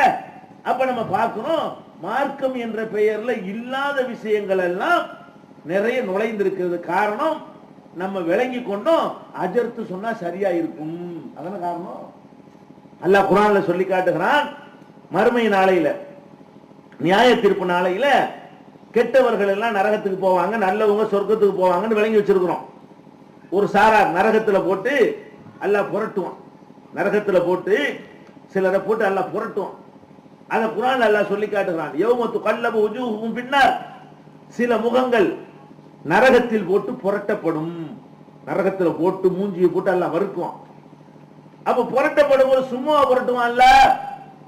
யார நரகத்துக்கு அனுப்புனாலும் காரணத்தை சொல்லி ஆதாரத்தை காட்டி, அடே உன்னை இதுக்கு தான் நரகத்துக்கு அனுப்புறேன் அப்படிதான் அல்ல அனுப்புவானே தவிர சும்மா புரட்டி இப்படி தள்ள மாட்டான் அல்ல.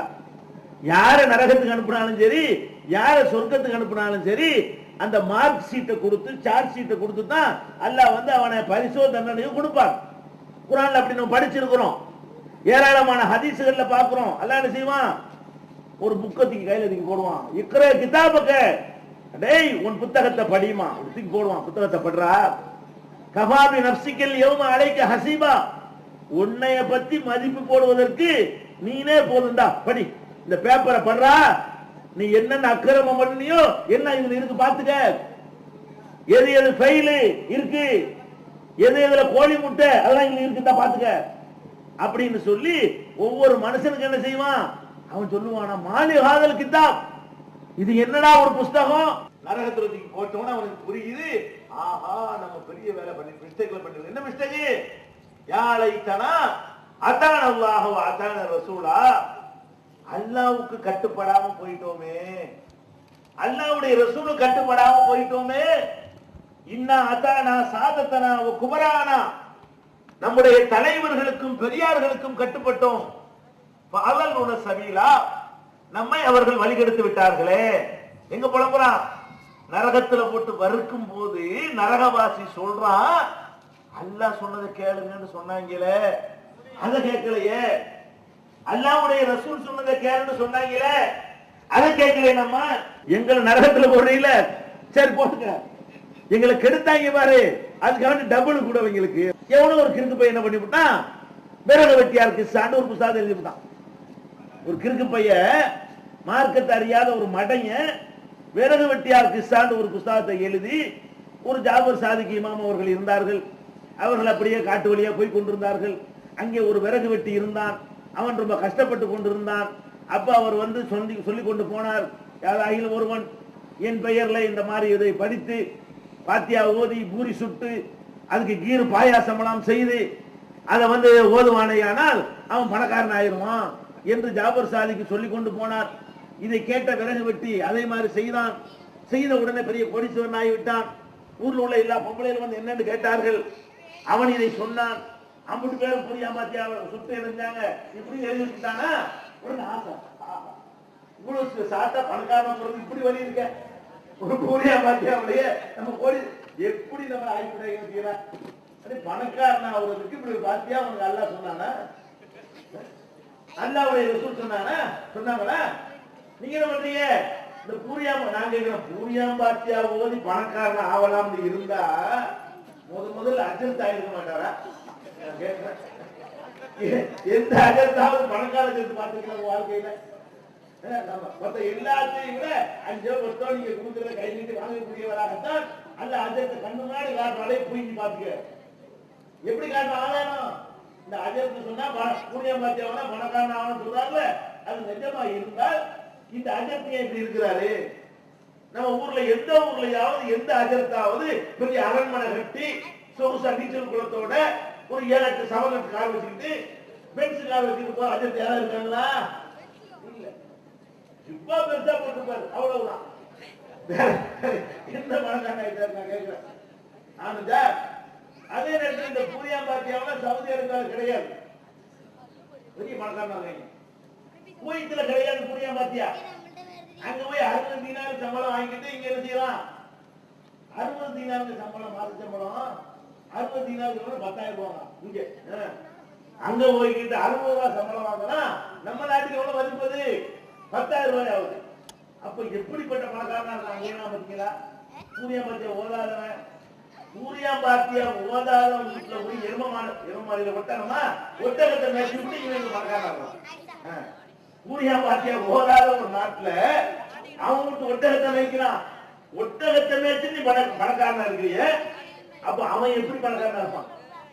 அவன் வீட்டுல டிரைவரா இருந்துகிட்டு நீங்க பணக்காரனா இருக்கிறீங்க, அப்ப அவன் எவ்வளவு பெரிய பணக்காரனா இருப்பான்? அவன் வீட்டு பேச்சு மரத்துல ஏன் பணம் பறிச்சு போட்டுக்கிட்டு நீ பணக்காரனா இருக்கிறீங்க, அவன் எப்படி பணக்காரனா இருப்பான்? அப்ப பூரியாம் பாத்தியா ஓதாதவன்லாம் ஆகா கொண்டிருக்கிறான். ஓதுன நீ என்னத்த பணக்காரன் ஆகி போயிட்ட? ஒண்ணும் கிடையாது. இன்னும் நல்லா விளங்கிக்கிறங்க, இஸ்லாம் மார்க்கத்துல எந்த ஒரு வணக்க வழிபாட்டினாலையும் பணக்காரன் ஆக முடியாது. இஸ்லாம் நமக்கு என்ன சொல்லி தருது? இன்னல்லாஹ யபசுத்து ரிஸ்க லிமன் யஷாஉ வ யக்திர். ரிஸ்கை பொறுத்த வரைக்கும் நல்லவனை கெட்டவன் பார்த்து அல்லாஹ் கொடுக்கறதே கிடையாதுங்க.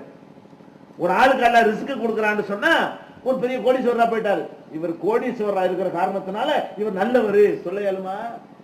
ஒரு ஆள் முசாபரா போயிட்டாரு, இவர் முசாபரா இருக்கிறதுனால இவர் கெட்டவர்னு சொல்ல இயலுமா? கிடையாது. ஏன்? இந்த செல்வங்களை கொடுப்பதற்கு அல்லாஹ் வந்து இபாதத்தை அளவுகோலா வைக்கிறது கிடையாது. ஒருத்தன் நல்லவனா கெட்டவனாங்கிறது அல்லாஹ் அளவுகோலா வைக்கவே இல்லை. அல்லாஹ் எப்படி குர்ஆன்ல சொல்றான்? அல்லாஹ் வந்து யபசுத்து ரிஸ்க, ரிஸ்கை தாராளமா கொடுக்கிறான். லிமன் யஷா, நாடியவருக்கு கொடுப்பான், அவ்வளவுதான். நாடியவருக்கு கொடுப்பானே தவிர நல்லவருக்கு கொடுக்க மாட்டான். நாடுனா அதிகமா கொடுப்பான், நாடுனா குறைவா கொடுப்பான். சில நேரத்தில் நல்லவனையும் நாடுவான், சில நேரத்தில் கெட்டவனையும் நாடுவான். அல்லாஹ் நாடினால் சுலைமான் நபிக்கும் கொடுப்பான், நல்லவர். யாருக்கும் கொடுக்காத செல்வத்தை கொடுப்பான். அல்லாஹ் நாடுனா ஃபிரௌனுக்கும் கொடுப்பான், காரூனுக்கும் கொடுப்பான், பெரிய பெரிய கெட்டவனுக்கெல்லாம் கொடுப்பான். அப்ப அந்த செல்வத்தை கொடுக்கிறதுக்கு நல்லவனையா பார்த்து அல்லாஹ் தேர்ந்தெடுக்கிறான். ஒரு நல்லவருக்கும் கொடுப்பான், ஒரு கெட்டவருக்கும் கொடுப்பான். அதே நேரத்தில் அல்லாஹ்வுக்கு ரொம்ப ஓப்பான நபிகள் நாயகம் ஸல்லல்லாஹு அலைஹி வஸல்லம் கொடுத்தான், குடிசையத்தான் கொடுத்தான், 10க்கு 10 ரூமை தான் கொடுத்தான். ஒருவேளை சாப்பிட்டா மறுவேளை சாப்பாடு இல்லை, ஒரு பேரிச்சம்பழம் ஒரு நாளைக்கு, 3 நாளைக்கு அடுப்பு பத்தல வீட்டுல, ஒரு ஆடைக்கு மறு ஆடை இல்லை. ரசூலுல்லாஹ் அப்படி கொடுத்தானா? அப்ப என்ன விளங்குறோம்? ரசூலுல்லாஹ் சோத்து கஷ்டப்பட்டதுனால அவங்க சரியான ஆள் இல்லைன்னு அர்த்தமா? ரசூலுல்லாஹ்வுடைய எதிரிகள்லாம் நல்ல பணக்காரனா இருந்ததுனால அவங்கள நல்லவங்க அர்த்தமா? இந்த துன்யாவை பொறுத்த வரைக்கும் அல்லாஹ்வுடைய பார்வையில ஒரு கொசுவுடைய ரெக்கைக்கு கூட சமானம் கிடையாது. நமக்கு தான் துன்யா புரியும் நினைச்சிட்டு இருக்கோம். துன்யா நமக்கு தாங்க பெருசு. இந்த பங்களா அரண்மனை இதெல்லாம் யாருக்கு பெருசு? நமக்கு பெருசு. அல்லாஹ் இந்த துன்யாவுல இந்த உலகத்தை ஒரு பொருட்டா வைக்கலங்க. அதனால தானங்க அல்லாஹ்வே இல்லைங்கிறான். அவனுக்கு போய் சோத்த கொடுக்குறானே. நீங்க கொடுப்பீங்களா? நீங்க கொடுப்பீங்களாங்க? அப்ப நம்ம கொடுப்போம், நம்ம மறுக்கிறவனுக்கு நம்ம சோறு கொடுப்போமா? அல்லாஹ் என்ன பண்றான்? அல்லாஹ் எங்கேன்னு கேட்கிறான், அவனுக்கு சோத்த கொடுக்குறான். அல்லாஹ் இல்லைங்கிற அவனுக்கு காத்த கொடுக்குறான். அல்லாஹ் இல்லைங்கிற அவனுக்கு தண்ணியை கொடுக்குறான். அல்லாஹ் வணங்க மறுக்கிறான், அவனை என்ன செய்யறான்? வசதியா வாழ வைக்கிறான். அப்ப என்ன அர்த்தம்? இத ஒரு வகையாவே எடுத்துக்கல. அல்லாஹ் இந்த துன்யாவுல 50 வருஷம் 60 வருஷம் கொடுத்துருவானா? எவ்வளவு நாளைக்கு கொடுத்துருவான்? இதான் வாழ்க்கை. நம்முடைய மரணத்திற்கு பிறகு அழியாத ஒரு பெரிய வாழ்க்கை இருக்கிறது, பேரின்பம் இருக்கிறது, சொர்க்கம் இருக்கிறது. அதை யாருக்கு கொடுப்பான்? அதைத்தான் நல்லவனுக்கு கொடுப்பான், அதைத்தான் தேர்வு செஞ்சு கொடுப்பான், அதைத்தான் கெட்டவனுக்கு கொடுக்க மாட்டான். இந்த உலகத்தினுடைய இன்பங்களை இந்த இபாதத்தை வச்சு செலவா பூரியா பாத்தியா ஓதுனா பணக்காரன் ஆயிரலாம், 5 வேளை தொழுதா பணக்காரன் ஆயிரலாம். அப்படி ஒண்ணே கிடையாது. தொழுதா கூட இல்ல ரிஸ்க் தருவான்னு கேரண்டி கிடையாது. தொழுகிறவனை முசாபராக்குவான், தொழுவாதவனை முசாபராக்குவான். தொழுகிறவனுக்கு கொடுப்பான், தொழுவாதவனுக்கு கொடுப்பான்.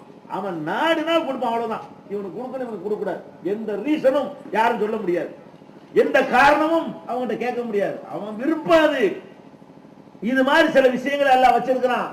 அப்ப எப்படி நீ பூரியா பாத்தியான்னு ஒண்ணு ஓதி இப்படி பணக்காரன் ஆக முடியும்? அப்படி அவனை 50 பேரும் ஓதுனீங்க, 50 பேரும் ஆயிருக்கனு. நான் கேட்கிறேன், ஊர்ல மாங்கனாம்பட்டில் உள்ள 50 பேரும் கோடீஸ்வரனா போயிட்டா மாங்கனாம்பட்டில் உள்ள 50 பேரும் செத்து போயிருவீங்க. இருக்க முடியுமா? எல்லாரும் பணக்காரனான வாழ முடியுமா உலகத்துல? ஊர்ல உள்ள எல்லாம் பணக்காரனா போயிட்டா உங்க வீட்டு வயலுக்கு நான் வேலை செய்ய வருவேனா? நானும் பணக்காரன்ல, நான் எப்படி வருவேன்? அப்ப நீங்க தான் உங்க வேலையை செஞ்சுக்கணும். அவன் வயல்ல அவன் கலப்பை எடுத்துட்டு போனா என்ன ஆகுறது? கதி முடியாது. அல்லாஹ் என்ன பண்றான்? ஒருத்தன் கொடுக்கணும், ஒருத்தன் கொடுக்காம இருக்கணும். இவனை சார்ந்த அவன், அவனை சார்ந்த இவன், இப்படி இருந்தா தான் உலகம் ரன் ஆகிக்கிட்டு இருக்கும். எல்லாருக்கும் அவன் 100 ஏக்கர் இருந்தா என்ன கதிக்கு ஆகுறது? 1 ஏக்கர்ல வேலை நடக்காது. ஏன் ஏக்கர்ல நான் தான் 100 ஏக்கர் எனக்கு உழுவ முடியுமா? நான் போய் கூப்பிடுவேன், நம்ம வீட்டுல வேலை இருக்குவாங்க, என் வீட்டுல இருந்து அங்க போட சொல்லுவேன் இல்லையா? அப்ப அவன் கலப்பை தூக்கிட்டு அவன் வயலை உழுவ முடியுமா? அவனுக்கு பெரிய பெரிய கடை, ஒரு 50 பேர் வேலை செய்யக்கூடிய பெரிய கம்பெனி கொடுத்தான்னு வைங்க, எல்லாருக்கும் இப்படி இருந்தா யாரு போய் வாங்குறது, யாரு போய் விற்கிறதுங்கிற? அப்ப என்ன செய்யணும்? விற்கிறவன் ஒருத்தன், வாங்குறவன் ஒருத்தன், இவனை நம்பி அவனை நம்பி இவன், கட்டடம் கட்டுறதுக்கு ஒருத்தன், அதுக்கு சிமெண்ட் தயாரிக்க ஒருத்தன், ஜல்லி தயாரிக்க ஒருத்தன், சித்தாள் வேலைக்கு ஒருத்தன், பெயிண்ட் அடிக்க ஒருத்தன், இப்படி பலரும் இருந்தா தானங்க ஒருத்தரை சார்ந்த ஒருத்தர் வாழ முடியும். அப்படிதான் அல்ல ஆக்கியிருக்கானா? பாத்தியாவோட பணக்காரன மாதிரி படைச்சிருக்கானா? ஏன் இது கூட சென்ஸ் இல்லாம, இது கூட விளங்காம நீங்க நம்புறீங்க? இன்னும் சில பகுதியில் செலவாத்து நாரியா ஓதுங்க பணக்காரனா வழங்குறாங்க. இது குரான்லயா இருக்குது? செலவாத்து நாரியான்னு ஒரு செலவாத்து வச்சுக்கிறாங்க. இதை ஓதுனா என்ன செய்யலாமா? பெரிய பணக்காரன் ஆயிடலாமா? இது அஜத்துமா வரும். இது தொழில் பாருங்க. செலவாத்து அதுல ஒரு டெக்னிக்கை கண்டுபிடிச்சிருக்கானு. என்ன டெக்னிக்கு? செலவாத்து மார்க்கத்துல உண்டு. என்ன உண்டு? நபிகள் நாயகம் ஸல்லல்லாஹு அலைஹி வஸல்லம் அவங்கள்ட்ட கேட்கிறாங்க சஹாபாக்கள். எப்படி கேட்கிறாங்க? கைபனு சல்லி அலைக்க யார சொல்லலாம், அல்லாஹ்வுடைய தூதரே, செலவாத்து ஓத சொல்லி அல்லாஹ் குர்ஆன்ல சொல்றானே, நாங்க எப்படி உங்கள் மீது செலவாத்து சொல்வது என்று சஹாபாக்கள் கேட்கிறாங்க. அப்ப ரசூல் ஸல்லல்லாஹு அலைஹி வஸல்லம் சொல்றாங்க, கூலு நீங்க எல்லாம் சொல்லுங்க, அல்லாஹும்ம ஸல்லி அலா முஹம்மதின் வ அலா ஆலி முஹம்மதின் கமா ஸல்லைத அலா இப்ராஹீம வ அலா ஆலி இப்ராஹீம இன்னக ஹமீதுன் மஜீதுன்னு சொல்லி இந்த ஸலவாத்தை அல்லாஹும்ம பாரிக் அலா முஹம்மதின் வ அலா ஆலி முஹம்மதின் அந்த ஸலவாத்தை சொல்லி தர்றாங்க. இதை நம்ம தொழுகையில் எல்லாரும் ஓதுறோம். ரசூல் ஸல்லல்லாஹு அலைஹி வஸல்லம் அவங்கள்ட்ட ஸலவாத்து எப்படி சொல்லணும்னு சஹாபாக்கள் கேட்கிறாங்க. சஹாபாக்களுக்கு ரசூல் ஸல்லல்லாஹு அலைஹி வஸல்லம் சொல்லி கொடுக்கறாங்க. இப்ப நம்ம தொழுகையில ஓதுற அத்தஹியாத்துல அதை சொல்லி கொடுக்கறாங்க. அதுதான் ஸலவாத். இது ஓதலாம், நன்மை இருக்குது. தொழுகையிலையும் ஓதுங்க, சும்மா படுக்கும் போது நிமிரும் போது எந்த நேரத்தில் வேணாலும் ஓதுங்க. ரசூலுல்லாஹ்வுக்கா துஆ செய்யணும். அவங்க மாதிரி நம்ம யாருக்கும் நன்றி கடன் படல. அவங்க அடிபட்டு ஓதப்பட்டு தியாகம் பண்ணி இந்த மார்க்கத்தை தந்திருக்காவிட்டால் நம்ம முஸ்லிமா வாழ்ந்திருக்க முடியாது. நபிகள் நாயகத்திற்காக உங்களுக்கு எப்பவெல்லாம் முடியுமோ அப்பவெல்லாம் அவங்களுக்காக ஸலவாத்து சொல்லுங்க. ஸலவாத்துனா அவங்களுக்காக அல்லாஹ்ட்ட செய்யற துஆ, அது ஓகே. இவன் என்ன பண்ணிட்டான்னு கேட்டா, இந்த ஸலவாத்தை வச்சு பொழப்பு நடத்த இயலாத, இது தொழுகையில் ஓய்ந்து போயிடுவாங்களே, நம்ம பொழப்பு நடத்துறதுக்கு என்ன பண்ணணும் அப்படின்னு என்ன பண்றாங்க, ஸலவாத்து நாரியான்னு ஒன்று உண்டாக்குறாங்க. வாயிலே நுழைய இவ்வளவு பெருசா இருக்கும். அதாச்சும் பரவாயில்ல, இந்த ஸலவாத்து நாரியாவை ஓத சொன்னோம்னா அவனா ஒதுக்கிடுவான். அவனா ஒதுக்கிட்டா நமக்கு தொழில் ஓடாது. நம்மளை கூப்பிடணும். அதுக்கு என்ன பண்ணலாம், நம்பரை பெருசா சொன்னா, நம்பர் என்ன செய்யணும், பெருசா சொல்லணும். 10 ஸலவாத்து ஓத சொன்னா என்ன செய்வீங்க, நீங்களே ஒதுக்கிடுவீங்க. 10 ஸலவாத்து ஓத என்ன செய்வீங்க, நீங்களே ஒதுக்கிடுவீங்க. 50 ஸலவாத்து ஓத சொன்னா நீங்களே ஒதுக்கிடுவீங்க. இவன் என்ன பண்ணா, 50 சொல்லக்கூடாது, ஓத முடியாத ஒரு பெரிய நம்பரை சொல்லணும். எவ்வளவு நம்பரு, 4444. அதை மறந்துடக்கூடாதுக்காக வேண்டி 4444 கரெக்டா சொல்லி வச்சுக்கிறாங்க. 4444 எல்லாம் 4. அப்ப 4444 ஓதுன்ட்டாங்க. இப்ப நம்ம என்ன பண்ணுவோம், 4444 செத்து போயிருவோமே. அப்படியா, எங்களை கூப்பிடு, பாயிண்ட் விளங்குதா எப்படின்னு. 10 ஸலவாத்து ஓதுன்னு சொன்னா நீங்க ஓதிடுவீங்களாம், 25 ஓது சொன்னா நீங்களே ஓதிடுவீங்க. இவன் என்ன பண்றான், சம்பாதிக்கிறதுக்காக வேண்டி பெரிய நம்பர் சொல்றான். 4444 ஓதுங்க. நம்ம 4444 எப்படி ஓதுறங்க, அது செலவு சின்னதாக இருக்குது. எப்படி இருக்கு, அல்லாஹும்ம ஸல்லி ஸலாத்தன் காமிலத்தன் வ ஸல்லிம் ஸலாமன் தாமன் அலா சய்யிதினா முஹம்மதின் அல்லதி தன்ஹல்லு பிஹில் உகத் வ தன்ஃபர்ஜு பிஹில் குரப் வ துக்லா பிஹில் ஹவாயித் வ துனாலு பிஹில் ரகாயிப் வ ஹுஸ்னுல் ஹவாத்திம் வ யுஸ்தஸ்கல் கமாம் பிவஜ்ஹில் கரீம் வ அலா ஆலிஹி வ ஸஹபிஹி ஃபீ குல்லி லம்ஹத்தின் வ நஃபஸின் பிஅததி குல்லி மஅலூமின் லக். இதான் ஒரு ஸலவாத். இப்படி 4444 தான். ஒரு 25 நாளாவது ஆகும்ல, நடக்காது. அப்ப என்ன பண்றது, திருக்குரான் தமிழாக்கம் பி ஜெய்னுல் ஆபிதீன் வெளிவந்து விட்டது 8வது பதிப்பு. அனைவருக்கும் புரியும் எளிய நடை, தேவைப்படும் வசனங்களுக்கு தெளிவான விளக்கங்கள், கலை சொற்களின் விளக்கங்கள், திருக்குரான் எவ்வாறு அருளப்பட்டது, எவ்வாறு தொகுக்கப்பட்டது என்பது குறித்து முழுமையான விளக்கம். நபிகள் நாயகம் ஸல்லல்லாஹு அலைஹி வஸல்லம் காலம் முதல் இன்று வரை குர்ஆன் பாதுகாக்கப்பட்ட வரலாறு, திருக்குரான் இறைவனின் வார்த்தைகள் என்பதற்கான அடுக்கடுக்கான ஆதாரங்கள், முந்தைய பதிப்புகளை விட மெருகூட்டப்பட்ட செய்திகள், கூடுதலான பக்கங்கள், அழகிய வடிவமைப்பு, உயர்தரமான பைண்டிங். விலை ரூபாய் 300 மட்டுமே. வெளியீடு மூன் பப்ளிகேஷன், நம்பர் 83/3, முதல் மாடி, மூர்தரு, மண்ணடி, சென்னை 1. போன் 65690810.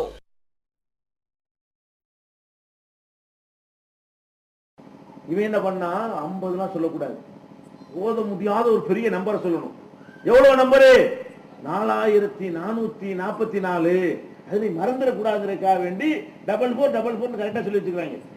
4444 எல்லாம் 4. அப்ப 4444 ஓதுன்ட்டாங்க. இப்ப நம்ம என்ன பண்ணுவோம், 4444 செத்து போயிருவோமே. அப்படியா, எங்களை கூப்பிடு, பாயிண்ட் விளங்குதா எப்படின்னு.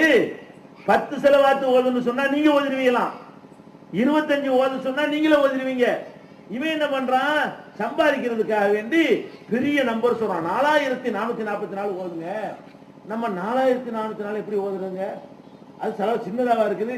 எப்படி இருக்கு, அல்லாஹும்ம ஸல்லி ஸலாத்தன் காமிலத்தன் வ ஸல்லிம் ஸலாமன் தாமன் அலா சய்யிதினா முஹம்மதின் அல்லதி தன்ஹல்லு பிஹில் உகத் வ தன்ஃபர்ஜு பிஹில் குரப் வ துக்லா பிஹில் ஹவாயித் வ துனாலு பிஹில் ரகாயிப் வ ஹுஸ்னுல் ஹவாத்திம் வ யுஸ்தஸ்கல் கமாம் பிவஜ்ஹில் கரீம் வ அலா ஆலிஹி வ ஸஹபிஹி ஃபீ குல்லி லம்ஹத்தின் வ நஃபஸின் பிஅததி குல்லி மஅலூமின் லக். இதான் ஒரு ஸலவாத்.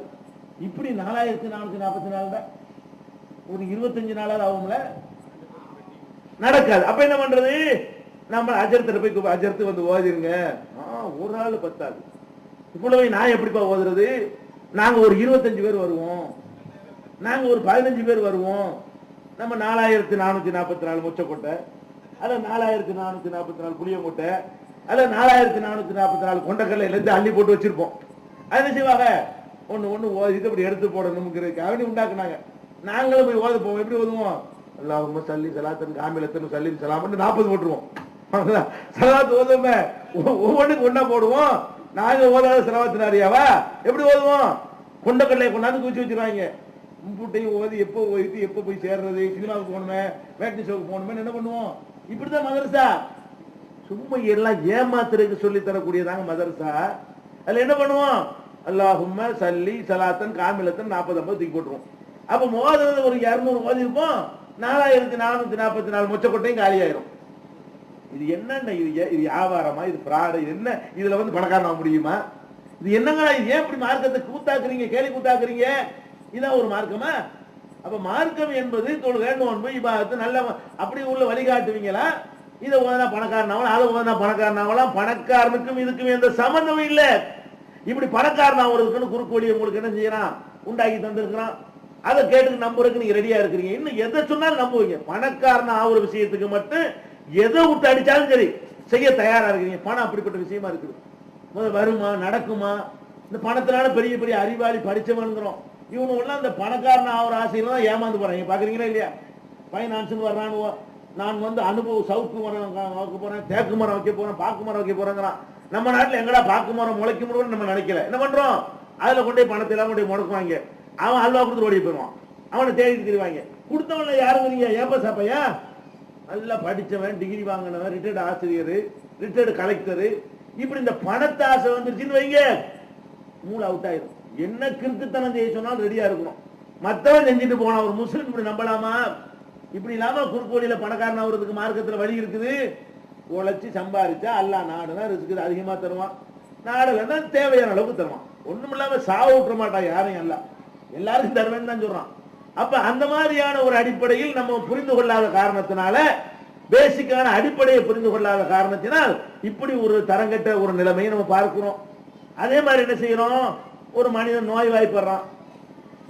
இது வந்து பண விஷயம். பணம் வேணுங்கிற பலவீனத்தை பயன்படுத்தி கொண்டு நம்மளை ஏமாத்துகிறார்கள். ஒரு மனுஷனுக்கு ஆரோக்கியமா இருப்பான், ஒரு மனுஷன் ஆரோக்கியம் இல்லாம போயிடுவான். நோய்வாய்ப்படாத எந்த மனுஷனாவது இருக்கானா? இல்ல. அப்ப நோய்வாய்ப்பட்டா என்ன செய்யணும்? அதுக்கு அஜத் வந்துருவாரு. நோய்வாய்ப்பட்டா என்ன செய்யணும்னு நபி ஸல்லல்லாஹு அலைஹி வஸல்லம் சொல்லி தர்றாங்க. ததாவோ, நீங்கள் மருத்துவம் செய்யுங்கள். இன்னலி குல்லி தாயின் தவாவுன், ஒவ்வொரு நோய்க்கும் மருந்து இருக்கிறது. இன்னல்லதி அன்சலத்தா அன்சலத்தவா, நோயை இறக்குன அல்லாஹ் மருந்தை இறக்கி வச்சிருக்கிறான், அதனால ட்ரீட்மெண்ட் பண்ணுங்கன்னு சொல்றாங்க நபி ஸல்லல்லாஹு அலைஹி வஸல்லம்.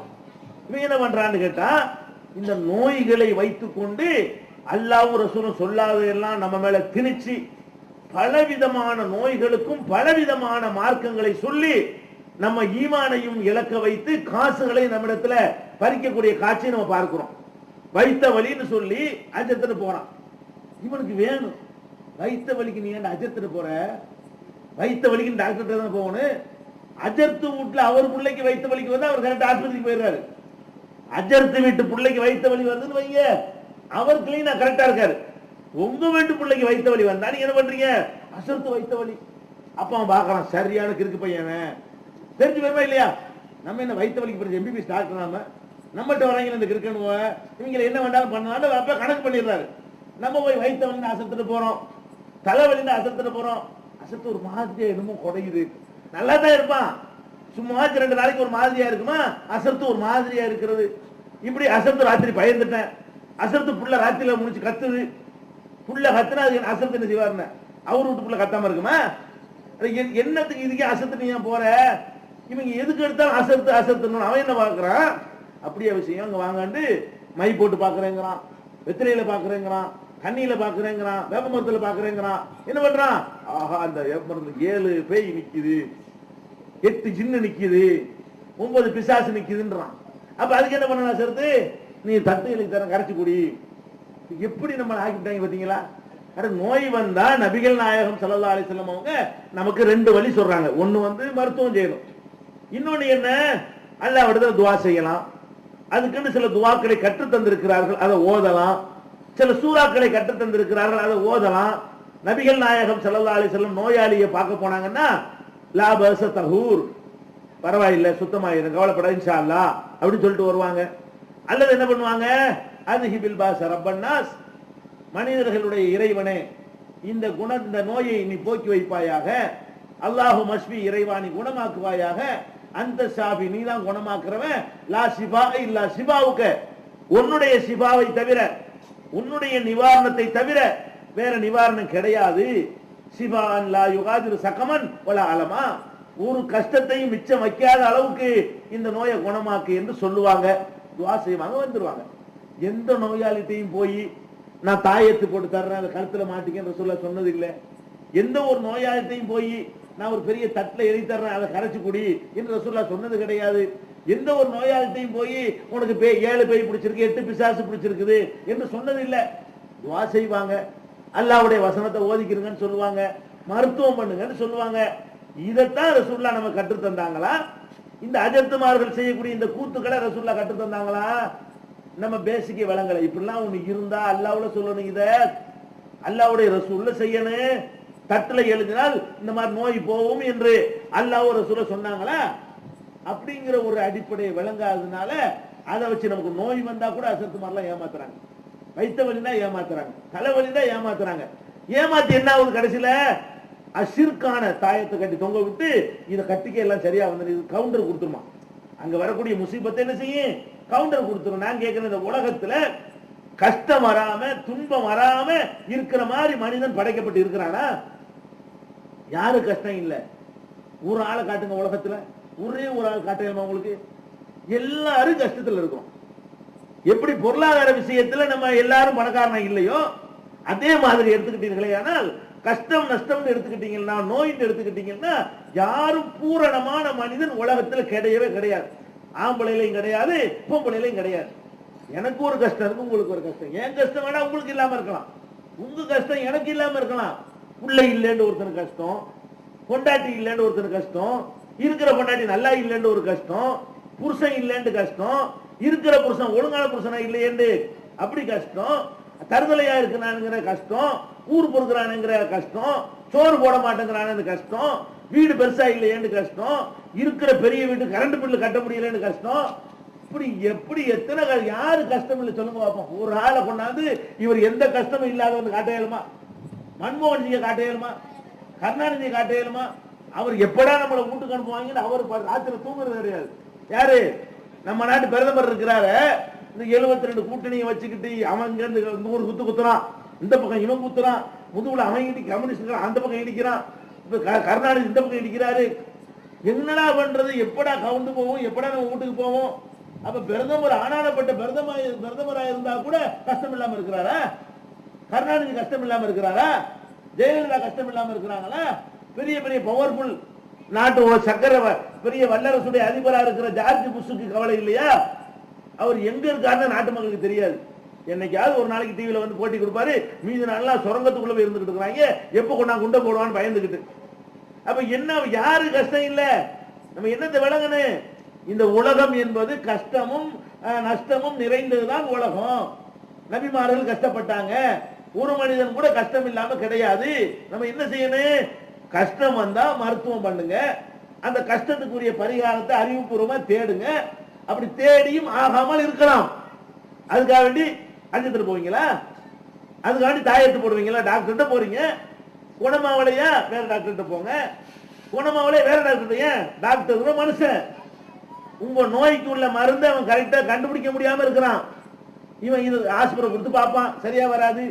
அவன் டிஸ்பிளினை கொடுப்பான், அவன் நோயாளினை கொடுப்பான், இப்படி என்ன இதை கொடுத்து பார்ப்பானுவ, ஏதாவது ஒர்க் அவுட் ஆகிரும். சமயத்துல சரியான மருந்து கிடைக்காத காரணத்தினால ஒர்க் அவுட் ஆகாம கூட போயிடும். அதுக்காக வேண்டி ஈமான பறி கொடுக்கிறதா? அதுக்காக வேண்டி கிறுக்குத்தனம் பண்றதா?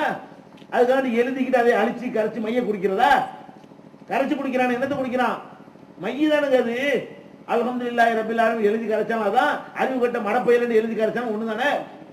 2 மையையும் டெஸ்ட் கெமிக்கல் லேபுக்கு அனுப்பினா என்ன வரும்? ஒரே ரிப்போர்ட் தானே வரும். அல்ஹம்துலில்லாஹி ரப்பில் ஆலமீன் எழுதி கரைச்சு விட்டீங்க, அறிவு கட்ட மடப்பையில எழுதி கரைச்சு விட்டீங்க. 2 தண்ணி அடைச்சி நம்ம கொடுப்போம், லேபில் கொண்டு போய் கொடுப்போம். இதுல என்ன இருக்கு, அதுல என்ன இருக்குதுன்னு, இதுல என்ன இருக்குது அதுலயும் அதுதான் இருக்கு. இது என்ன என்ன இதெல்லாம், இதான் ஒரு இந்த மாதிரி கிறுக்குத்தனமான மார்க்கமா இது? இப்படியான ஒரு கூத்துக்கள்லாம் பண்ணாம நம்ம என்ன செய்யணும்? கஷ்டம் வரும், நம்ம ஏண்ட அளவுக்கு மருத்துவம் பண்ணுவோம், ஆவலையா? அதில் அல்லாஹ் நமக்கு ஒரு நன்மையை நாடி இருக்கிறான். இதைத்தானங்க ரசூலுல்லாஹ் காட்டி தந்தாங்க. எந்த ஒரு மூமினாக இருந்தாலும் இந்த உலகத்துல வாழும் பொழுது அவனுக்கு ஒரு முள் குத்தினால் கூட அதை சபர் செய்து கொண்டானேயானால் அது மறுமையில் அவனுக்கு கிடைக்கிற தண்டனையை இது குறைக்கும். ஒருத்தன் நோய்வாய்ப்பட்டான் என்று சொன்னால் அந்த நோய்வாய்ப்பட்டதுக்கு அல்லாஹ் என்ன செய்வானா? அங்க தண்டனை குறைக்குவானா? நம்ம எப்படி அதை எடுத்துக்கொள்ளணும்? தீராத வைத்த வலி, எல்லா ட்ரீட்மெண்ட் பார்த்துட்டோம், இல்லைன்னா என்ன முடிவு வரணும்? இதுக்கு ஒரு வயல் கண்டுபிடிக்கல, போயிட்டு போகுது. இப்ப என்ன இந்த வைத்த வலிக்கு என்ன எனக்கு, அதனால எனக்கு என்ன நன்மை இருக்கு? நன்மை, இந்த வைத்த வலி எனக்கு போகாத காரணத்தினால் என்னை அல்லாஹ் மறுமையில தண்டிக்கணும்னு நினைச்சாண்டு வைங்க, அல்லாஹ் என்ன செய்வான்னு கேட்டா, இவனை துன்யாவுல இவனை தண்டிச்சாச்சு, 6 மாசமா வைத்த வலியில கஷ்டப்பட்டுட்டான், அதனால அவனை வந்து ரிலீஸ் பண்ணு, அவனை சொக்கத்துக்கு அனுப்பிவிடு, அங்க கொடுக்க வேண்டியது இங்கே கொடுத்துட்டேங்கிறான் அல்லாஹ். அப்ப இந்த மார்க்கத்துல நீங்க எப்படி நம்பணும்னு கேட்டா, உங்களுக்கு என்ன கஷ்டம் வந்தாலும் என்ன சிரமம் வந்தாலும் அந்த சிரமத்தை சகித்து கொள்ளக்கூடிய, சபர் செய்யக்கூடிய ஒரு வழிமுறையை தான் நீங்க கையாளணுமே தவிர ஈமானை இழந்துடுற ஒரு வழிமுறையை கையாளக்கூடாது. இப்படி ரசூலுல்லாஹ் கற்றுத்தரவே இல்லை. நம்ம என்ன பண்றோம்? ஏதாவது ஒண்ணுன்னா போயிடுறோம். ஒரு அடிப்படையான விஷயத்தை நீங்க விளங்கிக் கொள்ள வேண்டும். இந்த உலகத்தில் வர்ற கஷ்ட நஷ்டங்களுக்கு எல்லாம் மருத்துவம் செய்யுங்க, அதுக்குரிய பரிகாரத்தை செய்யுங்க. பைத்தியம் முடிச்சா அதுக்குரிய ட்ரீட்மெண்ட்டை எடுங்க. நம்ம என்ன பண்றோம்? மெண்டல் அப்பனா தர்காவை கொண்டு கட்டு, தர்காவில் ஏர்வாடில் கொண்டு கட்டினாங்க, என்னாச்சு? கிறுக்கு பையெல்லாம் எரிஞ்சு சாம்பலை கறிக்கட்டே போனான், அவர் காப்பாத்தினாரா? ஏர்வாடி தர்காவுலங்க மனநோயாளிகளை கட்டி போடாம இருந்தாலாச்சும் அவன் தப்பிச்சா ஓடி போயிருப்பான். இந்த தர்காவில் தீ பிடிச்ச உடனே அவனை சங்கிலியால கட்டாம இருந்தன்னு வைங்க, தப்பிச்சாச்சும் போயிருப்பாங்க. தீ சங்கிலியால கட்டி போட்டு தீ வச்சு விட்டானுவ, உள்ளக எரிஞ்சு கறிக்கட்டையா 47 பேர் வெளியே வந்து விழுந்தான். ஏன் அந்த பைத்தியத்தில் ஏர்வாடி இப்ராஹிம் சாஹிப் குணமாக்கல? இதெல்லாம் பிராடு, பொய், இதை விளங்கிக் கொள்ள வேண்டும். இப்படி மார்க்கத்தில் இல்லாத பல விஷயங்களை உண்டாக்கி உங்களுக்கு பொருளாதார ஆசையை காட்டி சொல்வார்கள். அதே மாதிரி சில பேர் நம்ம நாட்டில் எடுத்துக்கிட்டீங்கன்னா மார்க்கத்தில் இல்லாத ஒன்றை மார்க்கத்தோட சம்பந்தப்படுத்தி இந்த மாவட்டத்தில் நான் பார்த்துருக்கிறேன். மூசா நபி பாத்தியான்னு ஒன்று ஓதுவாங்க இங்க உண்டு அந்த ஊர்ல. என்ன மூசா நபி பாத்தியான்னு அது பெரிய பாருங்க எப்படி கண்டுபிடிக்கிறான். மூசா நபி வந்து அல்லாஹ்வுடைய தூதருங்க. அவரை வந்து அல்லாஹ் வந்து ஃபிரௌன்ட்ட அனுப்புறான். அனுப்பும்போது என்ன பண்றான்? அவர் அல்லாஹ்வுடைய தூதர் நம்ப மாட்டான்ல, அதுக்கு ஒரு அற்புதத்தை கொடுக்குறான். என்ன அற்புதம்? கையில ஒரு கைத்தறி வச்சிருக்காரு, இது தூக்கி அவன் முன்னாடி போடு, அது பாம்பா மாறு, அதை பார்த்து நம்ம ஈமான் கொள்ளட்டும், நீ ஒரு சாதாரண மனுஷர் இல்ல, அல்லாஹ்வுடைய தூதர் தான் அப்படிங்கிறதுக்காக அல்லாஹ் அத்தாட்சியை கொடுக்குறான். அவர் அது மாதிரி அல்லாஹ்வுடைய உத்தரவுப்படி போடுறாரு, பாம்பு மாதிரி மாறுது. அப்ப அல்லாஹ்வுடைய தூதர் தான் அவன் நம்ப மாட்டேன்ட்டான். இது அது குர்ஆன்ல உள்ளது. வேணவன்ட்டான்னு கேட்டா, வீட்டுல பாம்பு நடமான்னா மூசா நபி பேர்ல பாத்தியா ஓதுவோம் அப்படின்னா என்னடா செய்யும்? அவர் பாம்பாட்டி தானே, புடிச்சிட்டு போய் பாம்பாட்டி, மூசா நபி பாம்பாட்டி ஆக்கிட்டான்.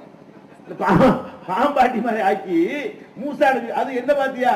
அந்த ரொட்டியை சுட்டு கோழிக்கறி இருக்குல்ல, அந்த சந்து தொடக்கறியை வைக்கணும், அது அசரத்துக்கு அப்பதான் பிடிக்க மேல இருக்கு, அதை வச்சுதான் பாத்தியா ஓதணும். இந்த கோழிக்கறியை வச்சு ரொட்டிக்கு மேல வச்சு பாத்தியா ஓதணும். உடனே அந்த வீட்டுல உள்ள பாம்பு தொல்லை எல்லாம் என்னவாயிரும்?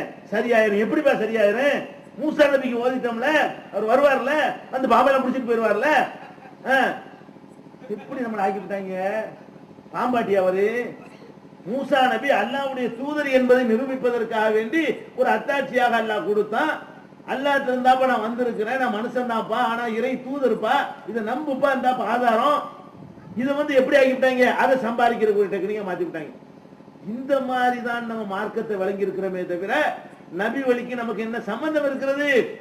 அப்ப அடிப்படையான விஷயங்கள் நீங்க கவனமா இருந்தீர்களேயானால் இந்த சமுதாயத்துல தர்கா வழிபாடு வந்திருக்குமா? நான் கேட்கிறேன். இதெல்லாம் நான் சொன்ன சின்ன விஷயங்கள். பெரிய பாரதூரமான விஷயம் என்ன?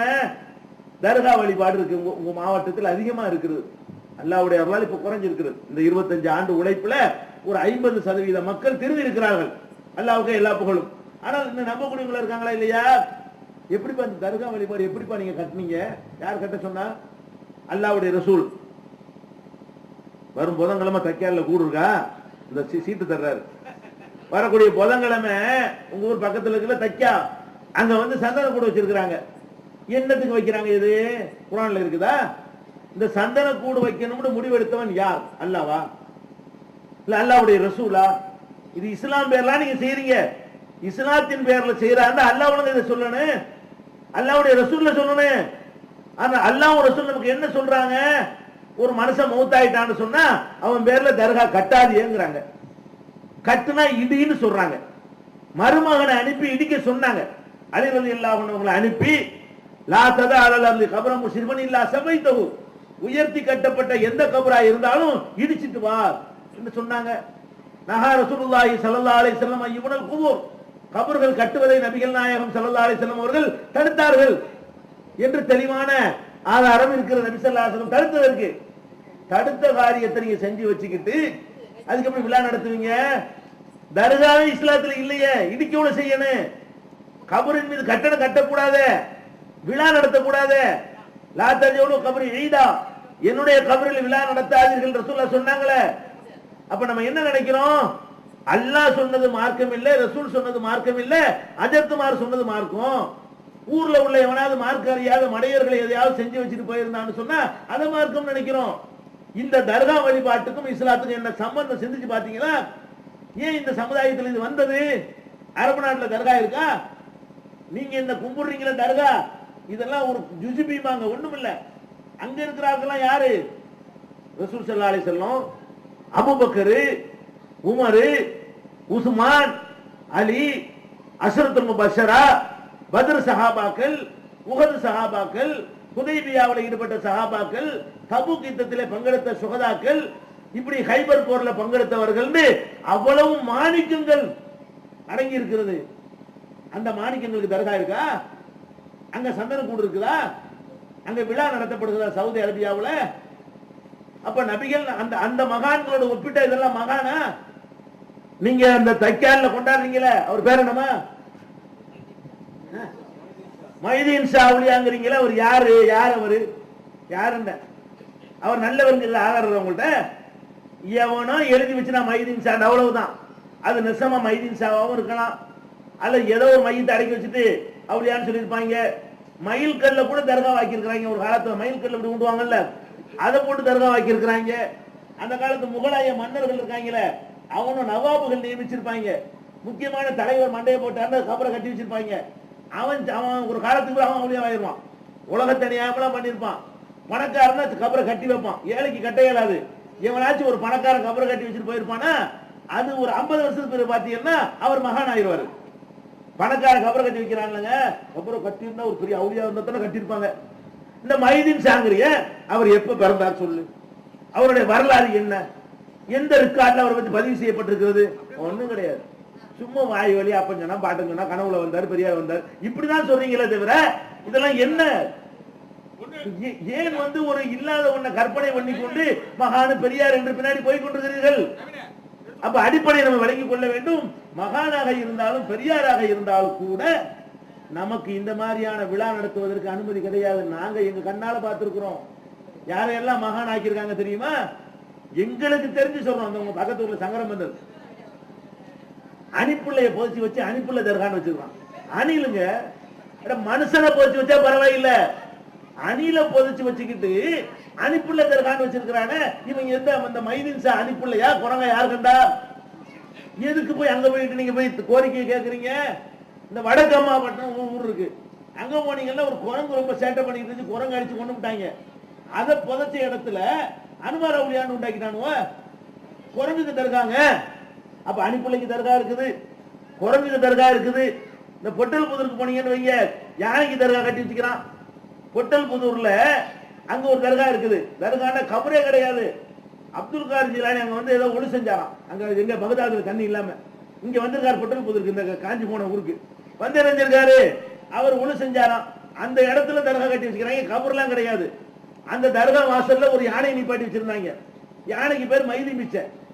யானைக்கு என்ன பேரு? மைதீன் பிச்சைங்க. இது எங்க எதை பார்த்து காப்பி அடிச்சு வச்சான்? கோவில்கள்ல யானையை வச்சிருப்பாங்க. அது மாதிரி நம்ம ஒண்ணு வச்சுக்கிருவோம். எல்லாம் அப்படித்தானே காப்பி. சந்தன கூட அங்கே இருந்து காப்பி தான், உண்டியல் அங்கே இருந்து காப்பி தான், கொடிமரம் அங்கே இருந்து காப்பி தான். இது இஸ்லாத்துக்கு சம்பந்தமே கிடையாது. அந்த மாதிரி என்ன பண்ணா அந்த யானை மண்டையை போட்டுருச்சுங்க. அந்த யானை உசுரோட இருக்கும்போது நாங்க போய் பார்த்திருக்கிறோம். என்ன நடக்கும் தெரியுமா? அந்த பொட்டல்புதூர் தர்காவுக்கு கடையநல்லூர்ல இருந்து மேலப்பாளையத்துல இருந்து பெண்கள்லாம் நடந்தே போவாங்க. எங்க? பொட்டல்புதூருக்கு. எதுக்கு போவாங்க தெரியுமா? அந்த யானையுடைய துதிக்கையில் அந்த வாழைப்பழத்தை கொடுத்து திருப்பி வாங்கிட்டோம்னா புள்ள கன்ஃபார்ம். புள்ள கன்ஃபார்மா? புள்ள இல்லாதவங்களுக்கு நான் சிரிக்கிறேன் சொல்றேன். இப்படி நம்பினார்கள். கடையநல்லூரை சேர்ந்த பெண்கள், மேலப்பாளையத்தை சேர்ந்த பெண்கள் எல்லாம் யானைகிட்ட போய் புள்ள வாங்கிட்டு வருவாங்க, ஆசி வாங்கிட்டு வருவாங்க. ஒரு மிருகம் நமக்கு ஆசி கொடுக்குமா? மனுஷனை விட மிருகம் வசதியா? மிருகம் அவுளியாவா இருக்குமா? அதுக்கு சட்ட திட்டங்கள் உண்டா? அதுக்கு தொழுகணும் ஏதாவது உண்டா? அது நமக்கு ஆசி வழங்கி நமக்கு நல்லது செய்ய முடியுமா? நம்மளை விட ஒரு சிறந்த படைப்பு உலகத்துல ஏதாவது இருக்கா மனுஷனுக்கு மிஞ்சினது? மிருகத்திட்ட போய் ஆசி வாங்க வச்சானோ அந்த யானை செத்து போச்சுங்க. அதுக்கு தூக்கிட்டு போய் ஜனாசா தொழுகை எல்லாம் வச்சு மிருகத்துக்கு, மனுஷனோட ஜனாசா தொழுகை காணாம், மிருகத்துக்கு போய் ஜனாசா தொழுகைகள் நடத்தி அதை அடக்கம் பண்ணிட்டாங்க. இப்ப நீங்க பொட்டல்புதூருக்கு போனீங்கன்னா நெல்லை மாவட்டத்துக்கு அங்க யானைக்கு தர்கா இருக்கு. அப்ப என்ன தர்கா? நீங்க தக்காசா அந்த தக்கால இருக்கிறாள் யாரு? யானையா, அனுமாரா, அணிப்பிள்ளையா? அட எங்களுக்கு தெரிஞ்சு இந்த கேரளாவில் ஒரு பீமாப்பள்ளி தர்கான்னு ஒண்ணு இருக்குது. நான் ஒரு கண்டிப்பா கூட படிப்பார் ஒரு பாட்டு. என்ன படிப்பாரு? அடியாருக்கு அருள் செய்யும் அம்மா அழகான கடலோரம் வாழ்கின்ற பீமான்னு படிப்பாரு. அழகான கடலோரத்துல பீமா அம்மா வாழ்றாங்களாம். பீமாங்கிற ஒரு அம்மா பேர்ல ஒரு தர்கா இருக்கு கேரளாவுல. அந்த தர்காவில் ஒரு கிறுக்கனை கொண்டை கட்டி போட்டு வச்சிருந்தாங்க. அந்த கிறுக்க மண்டை போட்டுட்டான். அவனுக்கு அங்க தர்கா கட்டி பீடி மஸ்தான் அவுளியான்ட்டாங்க. ஒரு தர்காவுக்குள்ள ரெண்டு தர்கா. அங்க போனீங்கன்னா பீமாபள்ளிக்கு போனீங்கன்னா பீமாபள்ளி தர்காவும் இருக்கும், அது உள்ள போய் இன்னொரு தர்கா என்ன இருக்கும்னா பீடி மஸ்தான். பீடி மஸ்தான் பீடி குடிச்சுக்கிட்டு மஸ்தானாவும் இருந்தும் அவுளியாவ முடியுமா? நான் கேட்கிறேன், பீடிங்கிறத என்னதுக்கு, எதுக்கு அடையாளம்? இறைவனுடைய வெறுப்புக்கு அடையாளம். உலகத்துல இருக்கிற பொருள்கள்லயே ஏகமனதாக ஒரு கெட்டதுன்னு ஒண்ணு இருக்குமே, ஆனால் அது பீடி தான். தண்ணி அடிக்கிறானே அது கூட எல்லாரும் கெட்டதுன்னு சொல்லல. சில டாக்டர் நல்லதுங்கிறான், குடி பரவாயில்லைங்கிறான். அல்லாஹ் கூட அது 100% கெட்டதுன்னு சொல்லல. ஃபீஹிமா இஸ்முன் கபீருன் வ மனாஃபிஉ லின்னாஸ். அதுல பெரிய தப்பும் இருக்கிறது, நன்மையும் இருக்கிறது. ஓ இஸ்முஹுமா அக்பரு மின் நஃபைஹிமா. அதுல உள்ள கேட்டை விட நன்மையை விட கேடு ஜாஸ்தியா இருக்கு. மதுபானத்துல கூட அல்லாஹ் சொல்றான் கேடு அதிகம் இருக்குது, நன்மை கம்மியா இருக்குங்கிறான். ஏன்? மதுபானம் அடிக்கிறவங்க சொல்லுவாங்க, ஏன்டா குடிக்கிற, கவலையை மறக்கிறோம்ல அப்படிம்பாங்க. உடம்பு வலியெல்லாம் தெரிய மாட்டேங்குதுல. அப்படி ஏதோ ஒரு நன்மையாவது இருந்து தொலையுது. இந்த பீடி விஷயமா சிகரெட் விஷயமா எந்த டாக்டர் ஆச்சு எவனாச்சு இது நல்லதுன்னு சொல்லியிருக்கிறானா? ஒரு டாக்டர் பீடி குடிங்கள் உங்களுக்கு நல்லது கிடையாது. பீடி குடிச்சா காசு நோய் வரும். பீடி குடிச்சா, பீடினா சிகரெட் எல்லாம் சேர்த்து தான், சுருட்டு வரைக்கும் தான், மூணையும் சொல்லக்கூடாதுக்கா பீடிங்கிறது. பீடி சிகரெட்டு சுருட்டு எல்லாம் ஒண்ணுதான். இதுகளை குடிச்சா என்ன வரும்? காச நோய் வரும். இதுகளை குடிச்சால் கேன்சர் புற்றுநோய் வரும். இதுகளை குடிச்சால் ரத்தத்தில் உள்ள சிவப்பு அணுக்கள் சாவும். சிவப்பு அணுக்கள் செத்தால் குடும்ப வாழ்க்கையில் ஒரு ஆம்பளைக்கு ஈடுபட முடியாமல் போகும். அவனுடைய ஆண்மை படிப்படியாக குறையும்.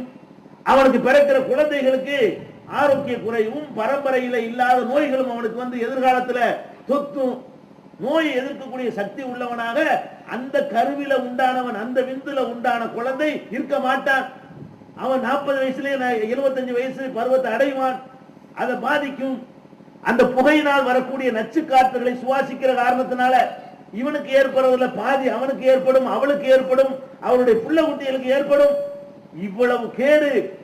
பள்ளிவாசலுக்கு போனா கூட வெங்காயத்தை சாப்பிட்டா போவாதீங்கன்னு சொல்றாங்க ரசூல் ஸல்லல்லாஹு அலைஹி வஸல்லம். ஏன்? அதனால துர்வாடை வரும், 4 பேருக்கு வெறுப்பா இருக்கும். வெங்காயத்தை சாப்பிட்டீங்கன்னு சொன்னா சமைச்சு சாப்பிட்டு போங்க.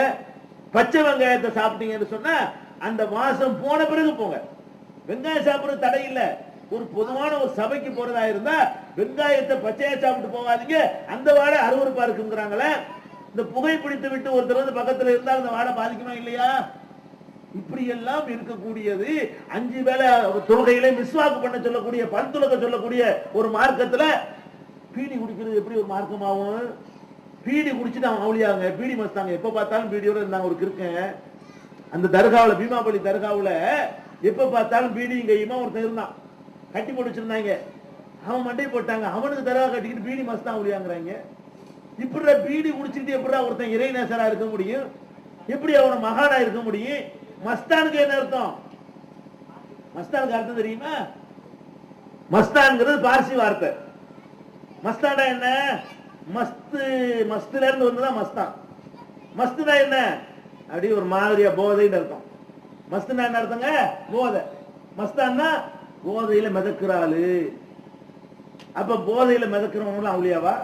குணங்குடி மஸ்தான்ங்கிறான், பீடி மஸ்தான்ங்கிறான், சட்டி மஸ்தான்ங்கிறான், துருத்தேப்ப மஸ்தான்ங்கிறான், பொட்டி மஸ்தான்ங்கிறான். இதெல்லாம் இந்த மஸ்தாங்கிற வார்த்தையை காட்டுது. இவனுக்கு மார்க்கத்துக்கு சம்பந்தம் இல்லை. மிதந்திருக்கிறானுவ. கஞ்சாவுல மிதந்தவன், அபின்ல மிதந்தவன், சாராயத்துல மிதந்தவன், இவனுல எல்லாம் யாரு? மகான்களா?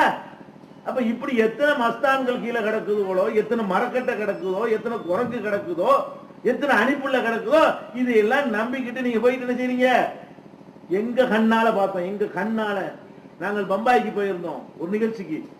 ஹஜ் கமிட்டி அந்த பில்டிங் பார்த்திருப்பீங்க பம்பாயில. அந்த ஹஜ் கமிட்டியில போய் நாங்கள் தங்கி இருந்தோம். ஹஜ் கமிட்டிக்கு எதிர்த்தாப்புல ஒரு ஒரு கொடிமரத்தை நட்டி வச்சிருக்காங்க. ஒரு 7-8 கொடிமரம். ஆனா பெரிய ஸ்டார் ஹோட்டல்கள்ல கொடி கட்டிருப்பானுல்ல, எல்லா கலர்லயும் கொடி மரம் பார்த்துருக்கீங்களா? பெட்ரோல் பங்க்ல எல்லாம் அந்த மாதிரி ஸ்டார் ஹோட்டல் மாதிரி என்ன பண்றான்? அதுக்கு முன்ன ஒருத்தர் உட்கார்ந்து இருக்கிறான். சின்ன ரூம் 5 கஞ்சி இருக்கும். அந்த ரூம்ல ஒருத்தர் உட்கார்ந்து இருக்கிறான். 5 கஞ்சி ரூமுக்கு வாசல்ல இருந்து 7 கொடி கட்டிருக்காங்க. ஒவ்வொரு கொடி மரத்துலயும் 72 கலர்ல துணி தொங்குது. முக்கோணமா வெட்டி சிவப்பு மஞ்சள்னு தொங்குது. வர்றாங்க போறாங்க, காலில் விழுறாங்க. நாங்க எங்க பார்த்துட்டு இருக்கிறோம். எதை பாக்குறோம்? எதிர்த்தாப்புல உள்ள அந்த பில்டிங்கை பாக்குறோம். ஒரு 5 கஞ்சி சின்ன ரூமு. அந்த ரூமுக்குள்ள ஒருத்தன் உட்கார்ந்துகிட்டு இருக்கிறான். மேல சட்டை கிடையாது, தலையெல்லாம் திப்பியா இருக்குது. குளிச்சு ஒரு 10 வருஷமாவது இருக்கு மேல இருக்குது. மீசைய வாயை மறைச்சிக்கிட்டு இருக்கு. மீசை வெட்டாம இருக்கிறான். நகம் இவ்வளவு பெருசா வளர்ந்துருக்குது. அவ்வளவு பெரிய அசுத்தமாகவும் சுண்ணத்துக்கு மாத்தமாகவும் அல்லாஹ்வுடைய ரசூலுக்கு வெறுப்பு ஏற்படுத்தக்கூடிய வகையிலையும் ஒருத்தன் உட்கார்ந்துகிட்டு இருக்கிறான். நாங்க இங்க இருந்து பாக்குறோம். காலில் விழுந்து கும்பிட்டு போறாங்க. கொஞ்ச நேரம் சென்று அங்க இருந்து இறங்குறான். இறங்கிட்டு கொடிமரத்துக்கிட்ட நின்றுக்கிட்டு ஒண்ணு கடிக்கிறான். எங்க கண்ணால் நாங்க பாக்குறோம். இது போயிட்டோமா 2 வருஷம் கழிச்சு வேற ஒரு நிகழ்ச்சிக்கு போறோம் பம்பாய்க்கு. அங்க போனா பெரிய தர்காவா இருக்குது. எது இவன் மண்டை போட்டான். அது கடையில நாங்க யார போய் நின்றுகிட்டு ஒண்ணுக்கு இருக்கிற மாதிரி பார்த்தோமோ, நகை வெட்டாம பார்த்தோமோ, முடிக்கு எண்ணெய் வைக்காம பார்த்தோமோ, தலையை சீவமா அப்படி சொல்ல என்ன பண்றாங்க? ஒரு தலைமுடி இருந்தா அலங்கரிச்சுக்கன்னு சொல்றாங்க. பரட்டையா இருக்கக்கூடாது. முடி வைக்கலாம், ஸ்டைலா வைக்கணும். தாடி மீசை வைக்கலாம். எப்படி வைக்கணும்? மாப்போசி மீசை வைக்க கூடாது. மாப்போசி இருந்தார்ல, வாயே தெரியாது. அப்படி வைக்க கூடாது. உதட்டுக்கு மேல என்ன செய்யலாம்? மீசை வைக்கலாம். இவன் மீசை வச்சிருக்கான், வாய் தெரியல, எங்க இருக்குன்னு தெரியல. ஃபில்டர் பண்ணி கூடலாம் முடிச்சான்னு வைங்க, அப்படி ஃபில்டர் பண்ணி தான் உள்ள போகும். அந்த மாதிரி மீசை. இவனு எல்லாம் அல்லாஹ்வுடைய நேசரா? இவங்களும் அவுலியாவா? அவனுக்கு அவ்வளவு நீங்க போய் பார்க்கலாம். இப்ப ஹஜ் கமிட்டிக்கு முன்னாடி ஒரு தர்கா கட்டி வச்சுக்கிறானே, அவன் யாருன்னு எங்க கண்ணால பார்த்தோம். 25 வருஷத்துக்கு என்ன பண்ணுவாங்க தெரியுமா? இவர் தகச்சத்துலோயை விடாது பெரியார் அப்படிமாங்க. சரி, யாருக்கு தெரிய போகுது? இவன் கஞ்சா மஸ்தான். இவனை பத்தி 25 வருஷத்துக்கு பிறகு வரக்கூடிய என்ன செய்வான்னு கேட்டா, இவர் பெரிய மகான். எப்படிப்பட்டவர் தெரியுமா? இவர் கையில 75 லட்சம் பேர் இஸ்லாத்தை தழுவினார்கள்மா. இவர் ஊரா போய் மார்க்கத்தை பிரச்சாரம் பண்ணாருன்னு சொல்லுவான். அப்புறம் என்ன செய்வான்? இவருக்கு எக்கச்சக்கமான காரணம் விளங்கு செய்வான். எல்லாம் அம்புட்டு போய் பிராடு. இந்த மாதிரியான அடிப்படையில இந்த தர்காவை கொண்டாடுறீங்களே, இது இஸ்லாத்துல உள்ளதா? இடிச்சு தகர்க்க வேண்டியதா? இப்படி நிறைய நம்ம பார்க்கிறோம். தர்கா வழிபாட்டை பார்க்கிறோம், மதுகப வழிபாட்டை பார்க்கிறோம். தரிக்கா முரீதுன்னு சொல்லி அவனாச்சும் வந்து நான் உங்களை எல்லாம் பக்குவப்படுத்த போறேன்னு சொன்னா அவங்ககிட்ட போய் முரீது வாங்குறேன் நாசமாய் போற காட்சியெல்லாம் பார்க்கிறோம். இதுகளுக்கெல்லாம் என்ன பேச அடிப்படை என்று சொன்னால், நபிகள் நாயகம் ஸல்லல்லாஹு அலைஹி வஸல்லம் அவர்கள் வழியாக அல்லாஹ் நமக்கு இந்த மார்க்கத்தை தந்தா, அவங்க வழியாக மட்டும்தான் நமக்கு மார்க்கம் கிடைக்க முடியும். அவங்களுக்கு பிந்தி எவன் சொன்னாலும் அதை நம்ம ஏத்துக்கிற கூடாது. இதை மட்டும் நம்ம புரிஞ்சு இருந்தோம்னு சொன்னா நமக்கு எந்த ஒரு குழப்பமும் வராதுங்க. அடுத்து வந்து இந்த பராத்துக்காக வேண்டி ஒரு ஹதீஸ் எழுதி காட்டிருக்கிறாங்க, அதையும் சொல்லி கொடுக்கணும். இந்த சேந்தங்குடி இமாம் அவர் வந்து சொல்லியிருக்கிறாரு, இதா கானத் லைலத்துன் நிஸ்ஃபி மின் ஷாபான், ஷாபானுடைய பாதி இரவு வந்து விடுமையானால் ஃபகூமு லைலஹா, அதனுடைய இரவுலே நின்று நீங்கள் வணங்குங்கள். வசூமு யௌமஹா, அதனுடைய பகல்ல வந்து நீங்க என்ன செய்யுங்க? நோன்பு வையுங்க. இன்னல்லாஹ யன்ஸிலு ஃபீஹா லிகுரூபி ஷம்ஸி, சூரியன் மறைந்தவுடன் அல்லாஹ் வந்து இறங்குகிறான். இல சமாயி துன்யா, இந்த உலக முதல் வானத்துக்கு அல்லாஹ் இறங்குறான் அப்படின்னு ஒரு ஹதீஸை வந்து இப்னு மாஜாவுல இருப்பதாக சொல்லிக்கொண்டு இந்த செய்தியை வந்து நிறைய பேர் என்ன செய்யறாங்க? நியாயப்படுத்தி கொண்டிருக்கிறார்கள். இந்த ஹதீசுகளை பொறுத்த இது முக்கியமான விஷயங்க. இந்த பராத் இரவை கொண்டாடுவதற்கு நபிகள் நாயகம் ஸல்லல்லாஹு அலைஹி வஸல்லம் சொன்னதாக வருகிற இந்த செய்தியை தான் ஆதாரமாக கொண்டு இந்த அமலை மக்கள் செய்யறாங்க. அதை கொஞ்சம் விரிவாக நான் விளக்க வேண்டி இருக்கிறது. நபிகள் நாயகம் ஸல்லல்லாஹு அலைஹி வஸல்லம் அவங்க சொன்னதை நம்ம பின்பற்ற கடமைப்பட்டிருக்கோம் இல்லையா? அவங்க சொல்லுக்கும் அல்லாஹ்வுடைய வேதம் குர்ஆன் இருக்குல்ல, அதுக்கு மத்தியில சில அடிப்படை வேறுபாடுகள் இருக்கின்றன. என்ன வேறுபாடுன்னா, குர்ஆன் என்பது அல்லாஹ்வுடைய வேதம் என்று நம்ம நம்புறோம். நபிகள் நாயகம் ஸல்லல்லாஹு அலைஹி வஸல்லம் இது அல்லாஹ்வுடைய வேதம் என்று நமக்கு சொன்னாங்க. அவங்க இத வேதம்னு சொன்னாங்கல்ல, இத அனைத்து சஹாபாக்களும் ஒருவர் கூட மிச்சமில்லாமல் இதுதான் அல்லாஹ்வுடைய வேதம், இதத்தான் வேதம் என்று ரசூலுல்லாஹ் எங்களுக்கு சொன்னாங்க என்று அத்தனை பேரும் அதுக்கு சாட்சி சொல்றாங்க. அப்ப குர்ஆன் என்பது அல்லாஹ்விடமிருந்து நபிகள் நாயகத்துக்கு வந்தது என்பதுல எந்த ஒரு டவுட்டும் கிடையாது. நபிகள் நாயகம் இதைத்தான் குர்ஆன் என்று நமக்கு சொன்னாங்க அப்படிங்கிறதுலயும் எந்த டவுட்டும் கிடையாது. எல்லா சஹாபாக்களும் கூடி இதுதான் குர்ஆன் என்று தொகுத்து நம்ம கண் முன்னாடி வச்சுட்டாங்க. குர்ஆன்ல எல்லாமே 100% ஏற்றுக்கொள்ளத்தக்கதான் இருக்கிறது. இது போக நபிகள் நாயகம் ஸல்லல்லாஹு அலைஹி வஸல்லம் அவர்கள் இந்த குர்ஆன் அல்லாமல் பல விஷயங்களை நமக்கு பேசி இருக்கிறார்கள். தொழுகையை நிலைநாட்டுங்கள் குர்ஆன்ல இருக்கும். இப்படி கையை ஒசத்துறது, நெஞ்சில கட்டுறது, இதெல்லாம் குர்ஆன்ல இருக்காது. ஃபர்ஸ்ட் இதை செய்யணும், ரெண்டாவது இதை செய்யணும், இது குர்ஆன்ல இருக்காது. அத்தஹியாத்து ஓதுறது குர்ஆன்ல இருக்காது. ஜக்காத்து கொடுங்கன்னு தான் குர்ஆன்ல இருக்கும். எவ்வளவு கொடுக்கறன்னு குர்ஆன்ல இருக்காது. இதெல்லாம் ரசூலுல்லாஹ் விளக்குவாங்க. குர்ஆன்ல இல்லாத முறையில நபிகள் நாயகம் ஸல்லல்லாஹு அலைஹி வஸல்லம் அவர்களுடைய உள்ளத்தில் அல்லாஹ் சில கருத்துக்களை போடுவான், அதை அவங்க விளக்குவாங்க. ஹஜ் செய்ய சொல்லி குர்ஆன்ல இருக்கும், எப்படி செய்யணும்னு குர்ஆன்ல இருக்காது. அதெல்லாம் யார் விளக்குவா? ரசூல் ஸல்லல்லாஹு அலைஹி வஸல்லம் விளக்குவாங்க. இப்ப ரசூல் ஸல்லல்லாஹு அலைஹி வஸல்லமுடைய ஹதீஸ்களை பொறுத்த வரைக்கும் அதுக்கும் குர்ஆனுக்கும் எந்த வேறுபாடு வருதுன்னு கேட்டா, ரசூலுல்லாஹ் இப்படி கையை ஒசத்துனாங்க இப்படின்னு ஒரு செய்தி வருதுன்னு வைங்க, இது அவ்வளவு சஹாபியும் சேர்ந்து இப்படி கையை ஒசத்துனாங்கன்னு அறிவிக்க மாட்டாங்க. ஒரே ஒரு ஆள் பார்த்திருப்பார், ரசூலுல்லாஹ் கையை ஒசத்துனதை நான் பார்த்தேன், நெஞ்சில கை கட்டினாங்கன்னு வருது. அவ்வளவு சஹாபாக்கள் கூடி இப்படித்தான் ரசூலுல்லாஹ் நெஞ்சில கை கட்டினாங்க என்று பதிவு பண்ணியிருக்கிறாங்களான்னா அப்படி கிடைக்காதுங்க. அப்ப இதை சொல்றது 2 சஹாபி சொல்லுவாரு, இப்படி கட்டணும் 2 சஹாபி சொல்லுவாரு, அத்தஹியாத்துல இதை ஓதணும்னு ஒரு 4 சஹாபி சொல்லுவாரு, தொழுகைக்கு பிறகு அதை ஓதணும்னு 2 சஹாபி சொல்லுவாரு. ஹதீசுகளை பொறுத்த வரைக்கும் நபிகள் நாயகம் ஸல்லல்லாஹு அலைஹி வஸல்லம் சொன்னதாக நமக்கு எடுத்து சொல்லக்கூடியவர்கள் ஒருவராக இருப்பார் அல்லது இருவராக இருப்பார்கள். குர்ஆன் என்று நமக்கு சொல்லக்கூடிய விஷயங்கள் அனைவரும் சேர்ந்து சொன்னது. இப்ப அல்ஹம்துலில்லாஹி ரப்பில் ஆலமீன் இது முதல் சூறாங்கிறோம். இதைத்தான் அபூபக்கர் சொன்னாங்க, இதைத்தான் உமர் சொன்னாங்க, இதைத்தான் உஸ்மான் சொன்னாங்க, இதைத்தான் அலியும் சொன்னாங்க, இதைத்தான் அவ்வளவு சஹாபாக்களும் சொன்னாங்க, அவங்க அடுத்த தலைமுறைக்கு சொன்னாங்க, அவங்க அதுக்கு அடுத்த தலைமுறைக்கு சொன்னாங்க. குர்ஆன் என்பது இதுதான் என்பதை அனைவரும் சேர்ந்து சாட்சி சொல்கிறார்கள். ஹதீஸ் சொல்றோம்ல, அது அனைவரும் சேர்ந்து சாட்சி சொல்வது இல்லை. ஒவ்வொரு ஹதீஸ ஒருவரோ 2 பேரோ சொல்லியிருப்பாங்க. ரெண்டாவது, குர்ஆன் ரசூலுல்லாஹ் காலத்திலே புஸ்தக வடிவமாக துவக்கப்பட்டுருச்சு. குர்ஆன் அல்லாத செய்திகள் எல்லாம் நபி ஸல்லல்லாஹு அலைஹி வஸல்லம் சொல்ல சஹாபாக்கள் மனப்பாடம் பண்ணிக்கிறாங்க. அவர் அடுத்த தலைமுறைக்கு சொல்வார், அடுத்த தலைமுறைக்கு சொல்வார். ஒரு 150 வருஷத்துக்கு பிறகுதான் புஸ்தகமாக துவக்கப்படுகிறது ஹதீஸ்கள். இப்படி துவக்கப்படும் போது என்ன ஏற்படுதுன்னா, நபி ஸல்லல்லாஹு அலைஹி வஸல்லமுடைய பெயரை பயன்படுத்தி அவங்க சொல்லாததெல்லாம் சில பேர் சொல்ல ஆரம்பிச்சாங்க. எதுக்கு நான் சொல்றேன்னா, இந்த ஹதீஸை வழங்குறதுக்கு முன்னாடி இந்த அடிப்படையை நீங்க வழங்கணும்.